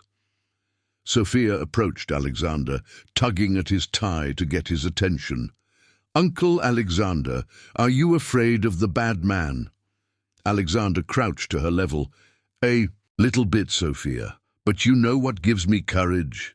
"What?" "Knowing that I'm doing this to protect you, Ethan, and all the families that need homes." Sophia smiled and gave Alexander a kiss on the cheek. "You're brave, Uncle Alexander." Robert watched the scene with misty eyes. "Alexander, I will never be able to forgive myself for what I did, for putting these children in danger because of my mistakes." Alexander stood up, placing a hand on Robert's shoulder. "Robert, we all make desperate choices when those we love are in danger. The important thing is that now you are choosing to do the right thing, and Carol will be okay," Helen added. "Alexander promised to pay for her treatment, and I will personally make sure she receives the best care possible." Robert looked at her in surprise. "You would do that? Even after everything?" "Robert, I know what it's like to see someone you love suffer and not be able to help. I'm not going to let Carol pay for the mistakes you were forced to make." Frank observed the interactions with fascination. In 2 decades as a prosecutor, he had seen many cases of corruption, but he had rarely witnessed a group of people so determined to seek justice without pursuing personal revenge. "Well," Frank announced, "let's split up for a few hours to prepare for the operation. Alexander, you come with me to be briefed on interrogation techniques. Robert, you stay here with Helen and the kids, reviewing exactly what you will say to Martin." "And us?" Ethan asked, pointing to himself and Sophia. "You too," Frank said with a smile, "are our moral support team. Without you, none of this would have started." As they prepared for the riskiest operation of their lives, Alexander looked around the conference room that had witnessed so many important business decisions, but no decision had been as significant as the one they were about to make. A decision that would not only save the Maple Grove project, but also define what kind of people they chose to be when faced with corruption and injustice. Helen held Sophia's hand as Frank explained the final details of the operation. In a few hours, they would find out if their courage would be enough to defeat a man who had built an empire through fear and extortion. The afternoon in New York City promised to be more than just another day of business. It promised to be the day when justice would prevail, or the day they would discover the limits of their own strength. The restaurant at the Ritz-Carlton in New York City was in its characteristic late afternoon rush when Alexander arrived 15 minutes early. He wore his best navy blue Armani suit and an Italian silk tie, a deliberate choice to show that he was up to the meeting, but his hands were slightly sweating in the pockets where he carried two small recording devices that Frank had provided. Helen was positioned 3 tables ahead, disguised as a business executive in a meeting with an open folder and a laptop on. She had borrowed a blazer from Patricia, Alexander's sister, and her hair was loose, creating a completely different appearance from the maid that Martin might recognize. 2 undercover federal agents occupied the corner table, pretending to be a couple celebrating their wedding anniversary. Robert arrived promptly at 4 o'clock, visibly nervous, despite his efforts to appear confident. His hands trembled slightly as he greeted Alexander, and beads of sweat were visible on his forehead despite the restaurant's efficient air conditioning. "Alexander, thank you for agreeing to this meeting," Robert said, his voice slightly louder than normal. "I'm sure you and Martin will find common ground for business." "Robert, before anything else, I need you to assure me that my family will be safe," Alexander replied, following the script they had rehearsed. "Ethan is all I have. If anything happens to him—" "Nothing will happen, Alexander. Martin is a businessman, not a criminal." At that moment, Martin Foster made his entrance into the restaurant. He wore a perfectly tailored beige linen suit, Italian leather shoes that clearly cost more than most people's monthly salary, and carried a leather briefcase that Alexander recognized as being from the Hermes brand. His presence commanded attention. Several patrons discreetly turned to observe the man who radiated power and wealth. "Alexander Taylor," Martin approached with a broad smile, extending a hand that Alexander shook reluctantly. "Finally, we meet in person. Robert has spoken very highly of you." Helen watched from her table, noting how Martin assessed Alexander from head to toe, like a predator studying its prey. Sophia, who was being looked after by Carla at the office along with Ethan, had described Martin perfectly. His voice was indeed louder and deeper than average, and the small scar near his right ear was clearly visible. "Mr. Foster," Alexander replied formally, "Robert said you had a partnership proposal to discuss." "Please call me Martin. And yes, I have a proposal that could be very lucrative for all of us." The waiter approached, and Martin ordered a 30-year-old Scotch whiskey, while Alexander opted for mineral water, and Robert ordered a coffee that he clearly did not intend to drink, judging by how his hands continued to tremble. "Well, Alexander," Robert told me that you are interested in optimizing your business operations. It's always refreshing to meet entrepreneurs who understand the realities of the current market. Alexander forced a smile. "Martin, before we discuss any partnership, I need to understand exactly what you are proposing, and I need absolute guarantees about the safety of my family." Martin leaned back in his chair, savoring the whiskey as if he had all the time in the world. "Alexander, you have a young son, don't you? Ethan, 5 years old, studies at St. Joseph's Academy?" The mention of the name and details about Ethan made Alexander feel a cold rage, but he kept his expression neutral. "Yes, I do. And that's why I need guarantees." Of course. Family is sacred, Alexander. I completely understand. In fact, it's precisely because I value family so much that I built my business network the way I did." Robert cleared his throat nervously. "Martin, perhaps you could explain to Alexander exactly how these partnerships work." "Certainly," Martin smiled, clearly entering territory he completely dominated. "It's very simple, Alexander. You have access to valuable information, bids, schedules, technical specifications, information that, when shared strategically, can benefit all parties involved." Alexander leaned slightly forward, as if he were interested. "And what would my compensation be for this information?" "Very generous. In the Maple Grove project, for example, your share would be $400,000. For future projects, we would establish a fixed percentage based on the contract values." Helen, pretending to work on her laptop, was discreetly recording the entire conversation through an app that Frank had provided. Alexandra installed on his phone. "What if I decide I don't want to participate anymore after a while?" Alexander asked. Martin laughed, a humorless sound. "Alexander, partnerships like this rarely end unilaterally. Once you're in the circle, let's say you become invested in the continuity of the business. Are you threatening me?" "Me? Never." Martin raised his hands in a gesture of innocence. "I'm simply explaining that confidential information, once shared, creates certain vulnerabilities for all parties. It's in everyone's interest to keep the partnership strong." Robert was visibly paling. "Martin, perhaps you could be more specific about the security assurances that Alexander is requesting." "Of course, Robert. Alexander, you need to understand that my organization has operated for years without a single serious problem. We have connections at all levels. City tax officials, IRS auditors, even some useful contacts in the police department." Alexander feigned impression. "You have police officers working for you?"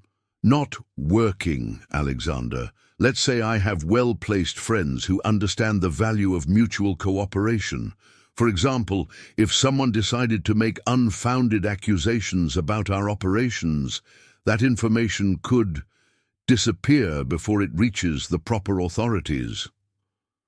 Frank, listening through a discreet earpiece connected to Alexander's device, smiled in the operations center they had set up in a hotel room. Martin was confessing obstruction of justice and corruption of public officials. "And what about the people who could testify against your operations?" Alexander asked, thinking of Sophia and Helen. Martin leaned forward, lowering his voice slightly. "Alexander, are you referring to your housekeeper and her little girl?" Alexander's blood ran cold. "How do you know about them?" "I said I have a well-informed organization. Helen Carter, 40 years old. Daughter Sophia, 7 years old. They live in East Side, in the Maple Heights housing complex." Martin paused, allowing the implicit threat to settle. "The girl studies at Lincoln Elementary School, leaves school every day at 4:15 in the afternoon, walks alone 2 blocks to her babysitter's house. It would be a shame if something unexpected happened on that route." Robert turned completely pale. "Martin, you said there would be no threats to the children." "Robert, I said there would be no problems if everyone cooperated. But Alexander seems to be asking too many questions about exit strategies and protection. That makes me wonder about his real commitment to our partnership." Alexander struggled to control his anger. "Martin, you are threatening a 7-year-old child." "I'm explaining realities, Alexander. In the business world, sometimes it's necessary to demonstrate that consequences exist for poor decision-making." At that moment, Helen stood up from her table and walked toward the women's restroom, deliberately passing close to the table where the 3 men were conversing. Martin noticed her, but showed no recognition. The disguise was working. "Martin," Alexander continued, following the script, "assuming I accept your proposal, how exactly would the information sharing work?" "Simple. Robert would continue to be our primary contact. You would pass all relevant information to him, and he would relay it to my team. Payments would be made through fake consulting contracts for offshore companies." Frank was frantically taking notes. Martin was confessing money laundering in addition to all the other crimes. "And the housing projects? How do you ensure that you win the bids even when other companies submit better proposals?" Martin smiled with pride. "Ah, Alexander, that's the beauty of the system. We have people inside the bidding commission itself. They ensure that certain technical requirements are added last minute, requirements that only our company can meet because we know about them in advance." Robert was practically trembling now. "Martin, maybe we should..." "Should we what, Robert?" Martin turned to him with a sudden cold expression. "You're nervous today. Something wrong?" Alexander quickly intervened. "Robert is concerned about the same issues I am. Family safety. None of us have experience with operations of this magnitude." Martin studied Robert for a moment, then turned his attention back to Alexander. "Alexander, let me be perfectly clear. This operation has existed for years. We move millions of dollars annually. We have protection at all necessary levels. But that protection only functions if everyone involved maintains absolute loyalty. And if someone decides not to maintain that loyalty, well, Alexander, accidents happen, especially for people who put their noses where they don't belong. For example, curious housekeepers and their little girls who see things they shouldn't see. At that moment, Frank appeared at the entrance of the restaurant, accompanied by 6 federal agents disguised as customers. The net was closing around Martin, who remained oblivious to the danger. "Martin," Alexander said, his voice gaining a firmness that surprised Robert, "you just confessed to crimes of corruption, threats to minors, obstruction of justice, and money laundering." Martin furrowed his brow. "What are you talking about?" Alexander slowly stood up, pulling one of the recording devices from his pocket. "I'm talking about the fact that our entire conversation has been recorded by agents from the Attorney General's office." The expression on Martin's face changed instantly, from confusion to pure rage. "You son of a—" "Martin Foster." Frank appeared beside the table, showing his official identification. "You are under arrest for conspiracy, active and passive corruption, money laundering, and threats to minors." The entire restaurant turned to observe the scene. Martin tried to stand up, but 2 agents were already positioning themselves to prevent any attempt to escape. "This is a setup, an illegal entrapment," Martin shouted as the handcuffs were placed on him.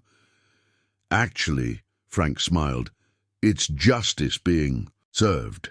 And thanks to brave people like Helen Carter and her daughter Sophia, children all over New York City will be safer tonight." Robert was quietly crying, a mixture of relief and shame written on his face. Alexander placed a hand on his shoulder. "Robert, you did the right thing in the end." "Alexander," Robert murmured, "how can you forgive me after everything?" "Because you chose to protect Carol instead of protect—" Helena approached the table now that Martin was being led away in handcuffs.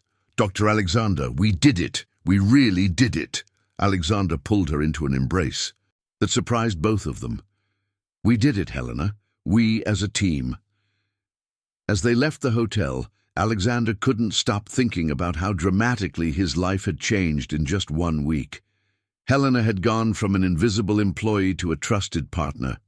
Robert had found redemption through courage at the moment it mattered most. And Sophia, little, observant Sophia, had accidentally triggered a chain of events that resulted in the destruction of a criminal network that had been operating for years. The Maple Grove project would be safe now. 200 families would have their chance. At home ownership. Carol would receive her treatment, and Ethan and Sophia could grow up in a world slightly more just because the adults around them had chosen to fight against corruption instead of ignoring it. The last rays of sunlight filtered through the tall buildings of New York City as they walked to Alexander's car, painting a golden glow over the city that suddenly seemed full of infinite possibilities. 3 months had passed since the arrest of Martin Foster, and the autumn brought with it a transformation that went far beyond the yellowing leaves of the jacaranda trees that adorned the streets of the Upper East Side. In the office of Taylor & Associates, a completely new energy hung in the air, blending corporate productivity with something Alexander had never experienced before. The feeling that work could be both profitable and meaningful. Helena now occupied the office that had previously belonged to Robert, but she had personalized the space in a completely different way. The cold, impersonal walls had been replaced with framed photographs of the families benefited by the company's housing projects. A small fern thrived vigorously on the windowsill, and a photo of Sophia and Ethan playing in the condominium park occupied a prominent place on the mahogany desk that had once been a symbol of corporate status. Dr. Alexander. Helena entered his office carrying a bulky folder and a smile that radiated professional satisfaction. "I have great news about the Maple Grove project and some proposals to discuss regarding our upcoming ventures." Alexander looked up from the financial reports he was analyzing, noticing how much Helena had transformed in recent months. Her hair was cut in a more modern style. She wore a navy blazer that highlighted her natural authority, and she carried herself with the confidence of someone who had found her true place in the world. But what impressed Alexander the most was how she had maintained her essence, the empathy, the genuine concern for people, the emotional intelligence that turned every business meeting into an opportunity to truly help someone. "Have a seat, Helena. What's the news?" Helena settled into the chair across from the desk, opening the folder with efficient movements. The first family moved into Maple Grove last week. Maria Santos, 42 years old, 3 children, who had been living in a cramped apartment downtown for 8 years. When she called me crying with joy because she finally had her own kitchen to cook for her kids. Helena paused, her voice slightly choked. "Doctor, there are moments when I still can't believe we made this happen." Alexander smiled, infected by Helena's emotion. "How are the other apartments?" 18 families have already moved in, and the other 182 should be settled by the end of the year. But the most interesting thing is that we created a small local economy in the neighborhood. 3 families opened small businesses, a bakery, a beauty salon, and a sewing shop. The project not only provided homes for people, it gave them dignity and opportunity. Alexander stood up, walking to the window that offered a panoramic view of New York City. Down below, the city buzzed with its 9 million inhabitants, each fighting for their dreams. But now he understood that his company could be a positive part of that struggle. "And what about Robert? How is he adapting?" Helena took a deep breath. "He has been visiting Carol in the hospital every day. The treatment is working. The doctors are optimistic about a complete remission. Robert has started working as a consultant for an NGO that investigates corporate corruption. He said he wants to use his experience to help other business people resist extortion." "And financially, has he managed to return all the money he received from Martin?" "Every last cent. He sold the penthouse, the imported car, even the house in Lakeview. They are living in a simple apartment in Maple Grove, ironically in the same project he almost sabotaged. Carol said she has never been happier, that she discovered having health and dignity is worth more than luxury bought with dirty money." At that moment, Sophia appeared at the door of the office, wearing a new school uniform, no longer from the overcrowded public school in Eastside, but from St. Joseph's Academy, where she had received a full scholarship through a social responsibility program that Helena had created at the company. "Mummy, can I do my homework here while I wait for Ethan?" "Of course, dear, but greet Dr. Alexander first." Sophia approached Alexander with the affectionate familiarity she had developed over the past months. "Hi, Uncle Alexander. Today at school, I learned about social justice. The teacher said that people like you and Mommy are heroes because you help families have their own homes." Alexander crouched down to be at Sophia's level, as had become his custom. "Sophia, we are not heroes. We are just people who decided to do the right thing. And do you know who the real heroine of this story is?" "Who?" "You. If you hadn't told about the men with the briefcases, none of this would have happened." Sophia smiled, but with a seriousness that always surprised Alexander in a 7-year-old. "Uncle Alexander, Mom said you're going to propose to her." Alexander nearly choked, glancing quickly at Helen, who had turned bright red. "Sophia, I didn't say that. But you said that people who love each other and take care of one another should be together forever. And you love Uncle Alexander, and he loves you, and Ethan loves both of us." Alexander and Helen exchanged glances, a mix of embarrassment and tenderness passing between them. Over the last 3 months, they had become a team not just professionally, but personally. Helen had moved into an apartment in the same building as Alexander, but on a different floor, maintaining appearances while Ethan and Sophia practically lived like siblings. "Sophia," Helen said, gently, "adult relationships are more complicated than that." "Why?" Sophia asked with the devastating innocence of children. "You are happy when you're together. Ethan is happier when we're all together, and I like having a big family. What's complicated about that?" Alexander laughed, shaking his head. "Sophia, you should be a marriage counselor when you grow up." At that moment, Ethan appeared at the door, carrying his backpack and with a face lit up by the smile that had become common since Sophia entered his life. "Dad, Sophia, I have news." "What news, champ?" "The teacher chose my project on affordable housing to present at the school science fair. I'm going to explain how Dad's company helps families own their homes, and Sophia is going to help me make the posters." Helen watched Ethan with affection. The boy had transformed from a shy and withdrawn child into a confident and articulate young man. "Ethan, what an amazing project! And what are you going to explain exactly?" "I'm going to explain how building homes isn't just about bricks and cement. It's about giving dignity to people. I learned that by listening to you talk about the Maple Grove project." Alexander felt immense pride swell in his chest. Ethan had internalized values that many adults took decades to understand. "And there's one more thing," Ethan continued, looking alternately at Alexander and Helen. "I want you both to present the project with me, as a family." The silence that followed was charged with emotion.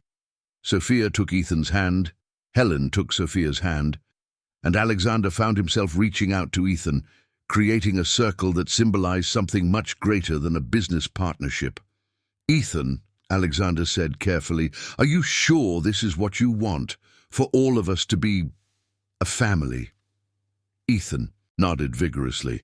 "Dad, since Mom passed away, you've been sad even when you smiled. Now you smile for real. And Sophia taught me that having a sister is the best thing in the world. And Helen takes care of us just like Mom did." Helen knelt down, hugging Ethan. "Ethan, dear, nothing will ever replace your Mom. She is too special to be replaced." "I know," Ethan replied, his voice carrying wisdom beyond his years. "But Mom always said that love doesn't diminish when it's shared. It only grows. So I think she would be happy knowing that our love has grown to include you and Sophia." Alexander sat heavily in his chair, overwhelmed by the emotional depth of his son. "Ethan, do you really believe that?" "I do, Dad. And besides, Sophia needs a dad, and I need a mum, and you and Helen need someone to love." Sophia broke free from Helen and ran to Alexander, climbing into his lap with the familiarity of months of living together. "Uncle Alexander, will you really be my dad?" Alexander looked at Helen, who had tears in her eyes but was nodding almost imperceptibly. "Sophia, would you like me to be your dad?" "Very much. And then Ethan will be my official brother, and Mom will be his official mom, and we'll be a family like everyone else." Alexander took a deep breath, realizing he was about to make the most important decision of his life since he decided to have Ethan. "Helen, would you accept to marry me? Not just because the kids want it, but because I fell in love with you. With the brave woman who risked everything to protect my family, with the dedicated mother who raised an extraordinary daughter, with the brilliant professional who transformed my company, with the person of integrity who reminded me of what values really matter." Helen moved closer, placing her hands on Alexander's shoulders. "Alexander, I fell in love with you the moment you knelt down to talk to Sophia at her level on the first day. I saw a man who, despite all his success, had maintained humility and compassion. A dedicated father, an upright businessman, someone who chose to do the right thing even when it was dangerous." She paused, looking at both children who were watching expectantly. "Yes, Alexander, I accept to marry you.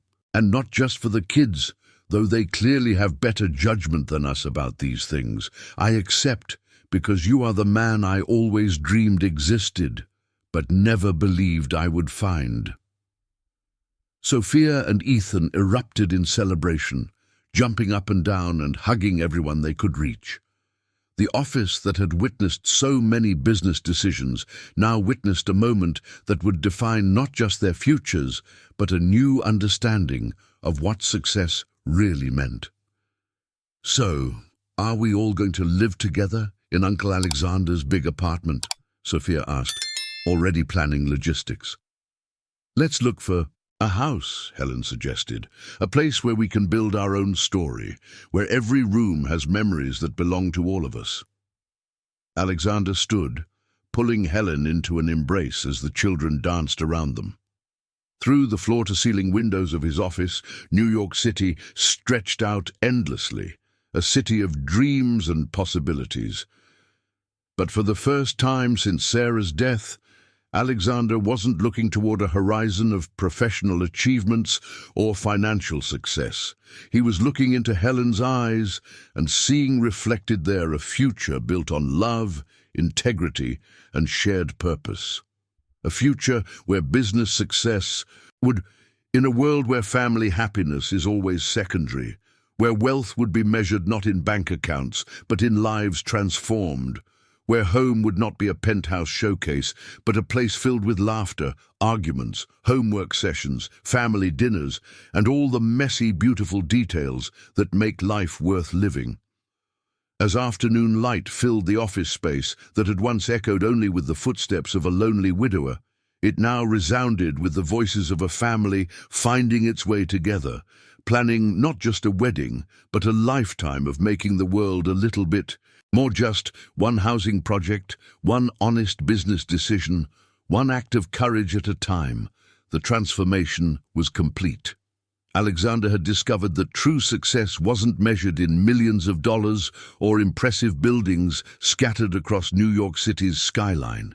It was measured in Sophia's laugh when she helped Ethan with homework, in Helen's smile when she announced that another family had moved into their new home, in Ethan's confidence as he explained to classmates how their family business made a difference. Evening was approaching, and Helen gathered her things while the children packed their school bags, but nobody was in any hurry to leave. The office had become more than a place of work. It had become a symbol of what was possible when people chose love over fear, justice over expedience, family over solitude. Tomorrow would bring new challenges, new projects, new opportunities to make a positive impact. But tonight, they would go home together, plan their future as a family, and maybe, just maybe, Sophia would again see something important that adults had missed, and point it out with that devastating honesty that had started this whole journey. As they prepared to leave, Alexander took one last look around the office that had witnessed a transformation so complete that sometimes he couldn't believe it had all started just 9 months ago with the little girl's observation about men exchanging folders. Sometimes the most profound changes begin with the smallest observations made by people who are watching when others think nobody is paying attention. Sometimes justice comes not through grand gestures, but through ordinary people deciding that they care more about doing right than about staying safe. And sometimes love finds you when you're not looking for it, when you're focused on protecting what you already have, when you think your heart has already given all that it has to give.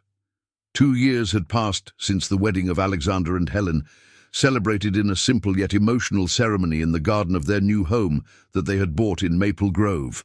a three-story residence just 5 blocks from the housing complex that had changed their lives forever. The choice of neighborhood had not been accidental. They wanted to live close to the families that their company continued to help, staying connected to the roots of their shared purpose.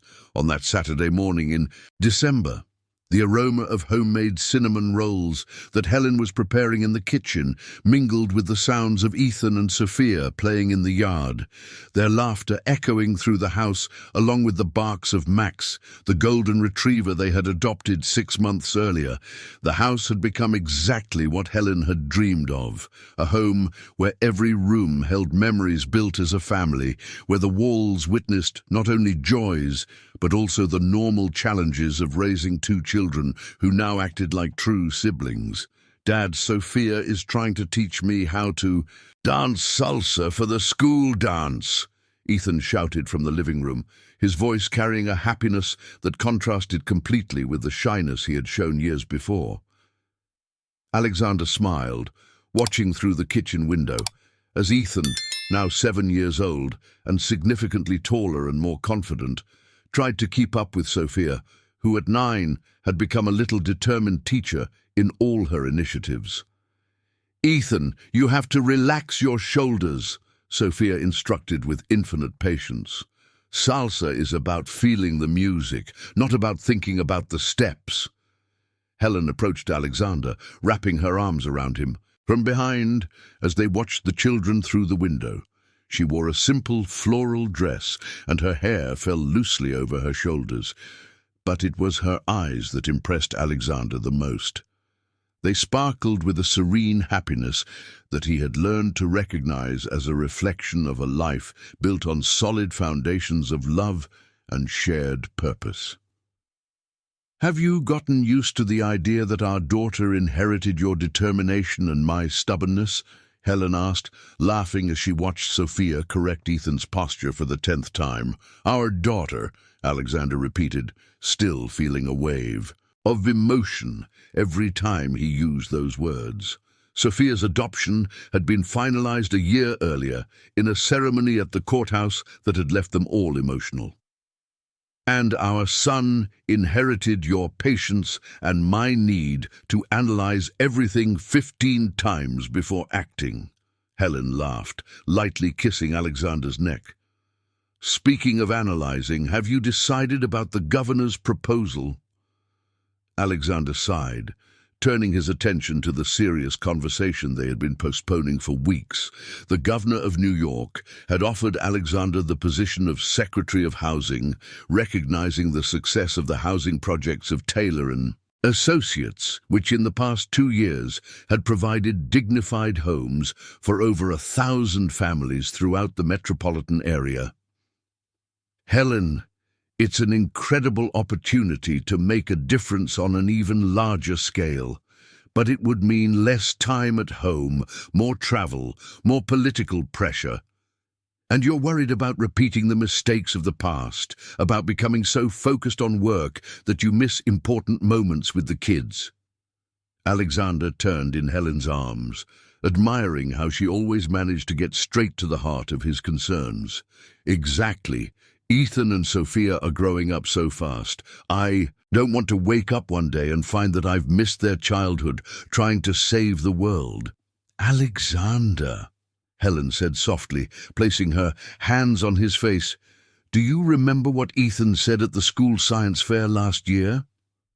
Alexander smiled, recalling the moment when Ethan, then 6 years old, had brilliantly presented his project on affordable housing. He said that his dad didn't just build houses, but built hope. "And do you remember what Sophia said when the teacher asked what she wanted to be when she grew up? She said she wanted to be just like Dad and Mom, people who help others achieve their dreams." Helen nodded. "Alexander, our children don't need you to stay home all the time. They need you to keep being the man they admire. And that man is someone who can't ignore an opportunity to help over 1,000 families just because it's more comfortable to stick to the routine." At that moment, Sophia rushed into the kitchen, followed by Ethan and Max. "Dad, Mom, you have to come see. Ethan managed to do the basic salsa step. And Sophia taught me the song she composed for Father's Day," Ethan added proudly. Alexander and Helen exchanged glances, sharing one of those moments of silent communication that happy couples develop. They followed the children to the living room, where Sophia had prepared a small stage using cushions from the sofa. "This song is for the best dad in the world," Sophia announced solemnly, "who adopted a little girl who was already 7 and never made her feel different from her brother." Ethan picked up his guitar, a birthday gift that had turned out to be a surprising musical discovery, and began to strum a simple yet melodious tune. Sophia sang with a clear, tuneful voice. "Before I only had Mom, now I have a family. Before I dreamed of a dad, now I have someone to guide me. Ethan is my brother from the heart, Max is our faithful companion, and Dad Alexander built our home just like he builds the sky." Alexander felt tears streaming down his face. The simple yet love-filled lyrics perfectly captured the journey they had all taken together. "Mom, Helen teaches me to be strong. Dad teaches me to be fair. Together, you show that love is the only treasure that doesn't get lost in fear. Thank you for choosing me when I was already big. Thank you for proving that family isn't just who is born, but who decides to truly love." When the song ended, even Max was sitting quietly, as if he understood the solemnity of the moment. Alexander pulled Sophia and Ethan into a tight hug, unable to speak for several seconds. "How do you always know exactly what I need to hear?" he finally murmured.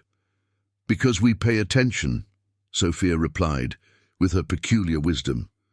"Just like you taught us. And Dad, we know you're thinking about the governor's work." Alexander pulled back slightly, surprised. "How do you know that?"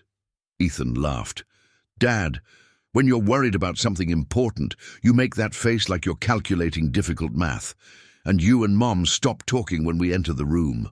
And besides," Sophia added, "we heard you talking to Dr. Frank about social impact and political responsibility." Helen laughed, shaking her head. "Remind me never to underestimate our children's powers of observation." "Dad," Ethan said seriously, "do you want to know what we think about you becoming the governor's secretary?" Alexander knelt to be at the children's level. "I do, champ. We think you should accept," Sophia said without hesitation, "because you always teach us that when we can help more people, we should help. But what if that means I have less time for you? Fewer weekends at home? Less help with homework?" Ethan thought for a moment. "Dad, do you remember when Sophia was scared to start studying at St. Joseph's Academy because the other kids had more money than she did?" "I remember. And you said she couldn't let the fear of being different stop her from seizing an amazing opportunity." Alexander smiled, recognizing his own words. "I did. So," Sophia concluded, "you can't let the fear of being an imperfect dad stop you from seizing an amazing opportunity to help more families." Helen watched the conversation with evident pride. "Alexander, did you hear that? Our children are giving us back the lessons we tried to teach. And besides," Ethan added, "you won't be an absent dad. You'll be a dad that the kids will be proud of when they grow up. And we're old enough to understand that helping others sometimes requires sacrifices." Alexander looked at Helen, who nodded encouragingly. "And you, my love, are you ready to be the wife of a state secretary?"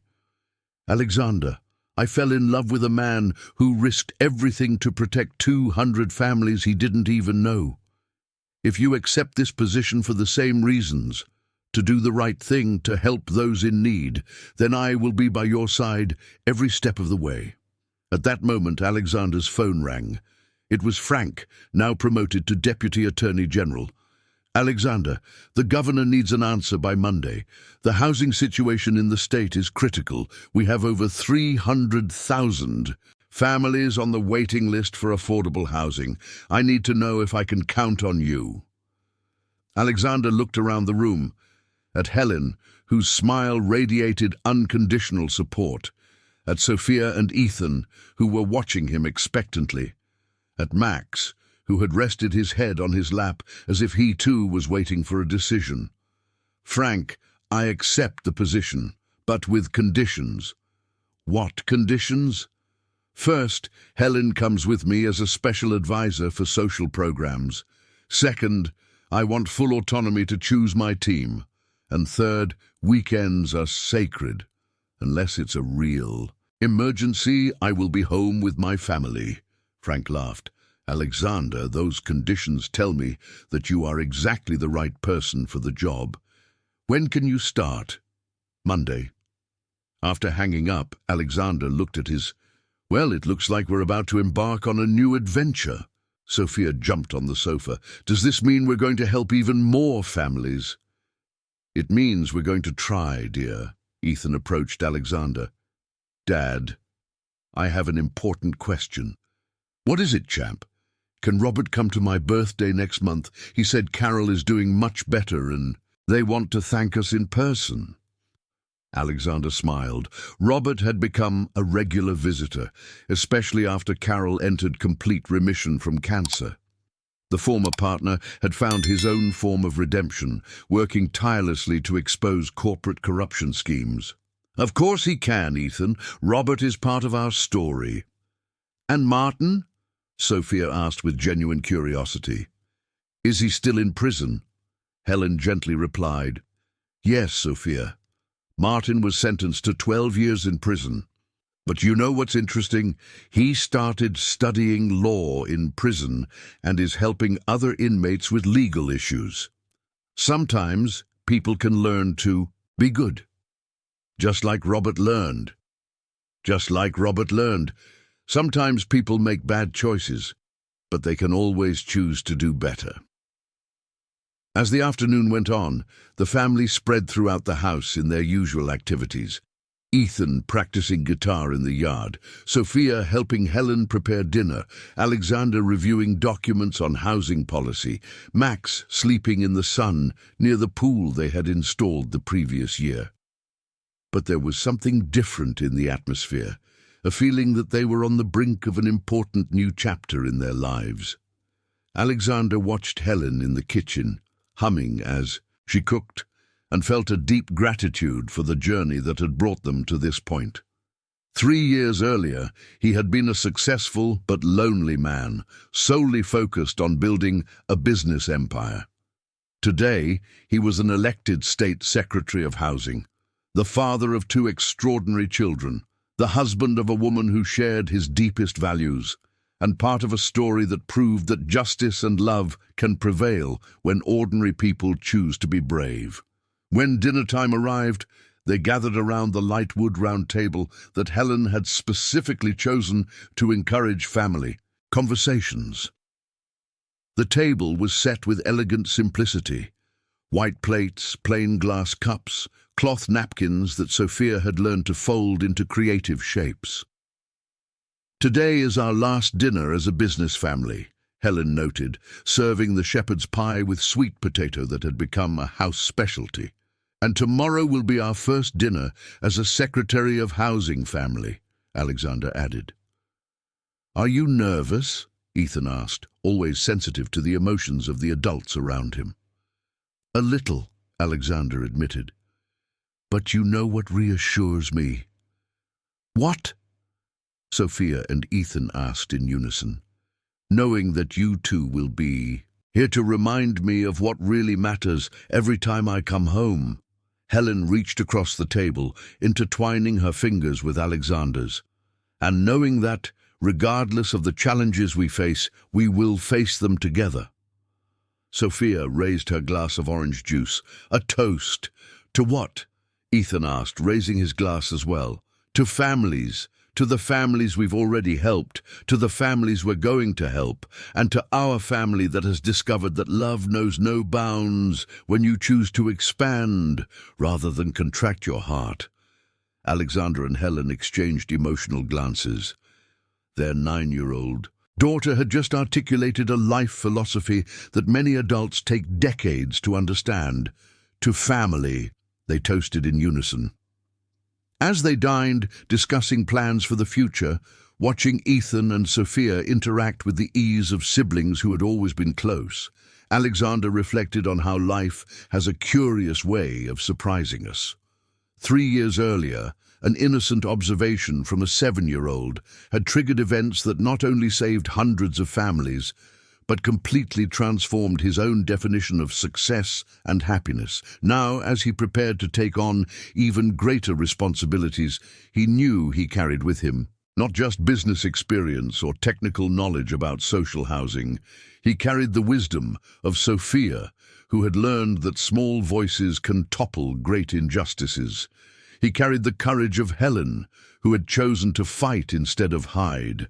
He carried the capacity for forgiveness of Ethan, who had embraced a new family without forgetting to honor his mother's memory.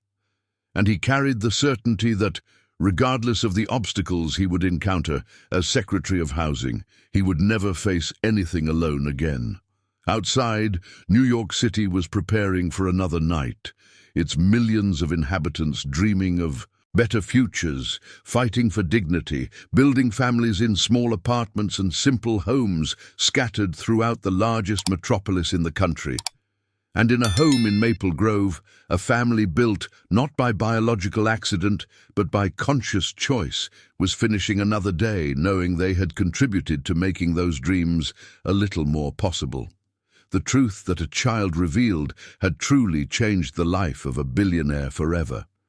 But more than that, it had proven that courage, love, and integrity can transform not just individual lives, but entire communities, creating waves of hope that spread far beyond what anyone can imagine.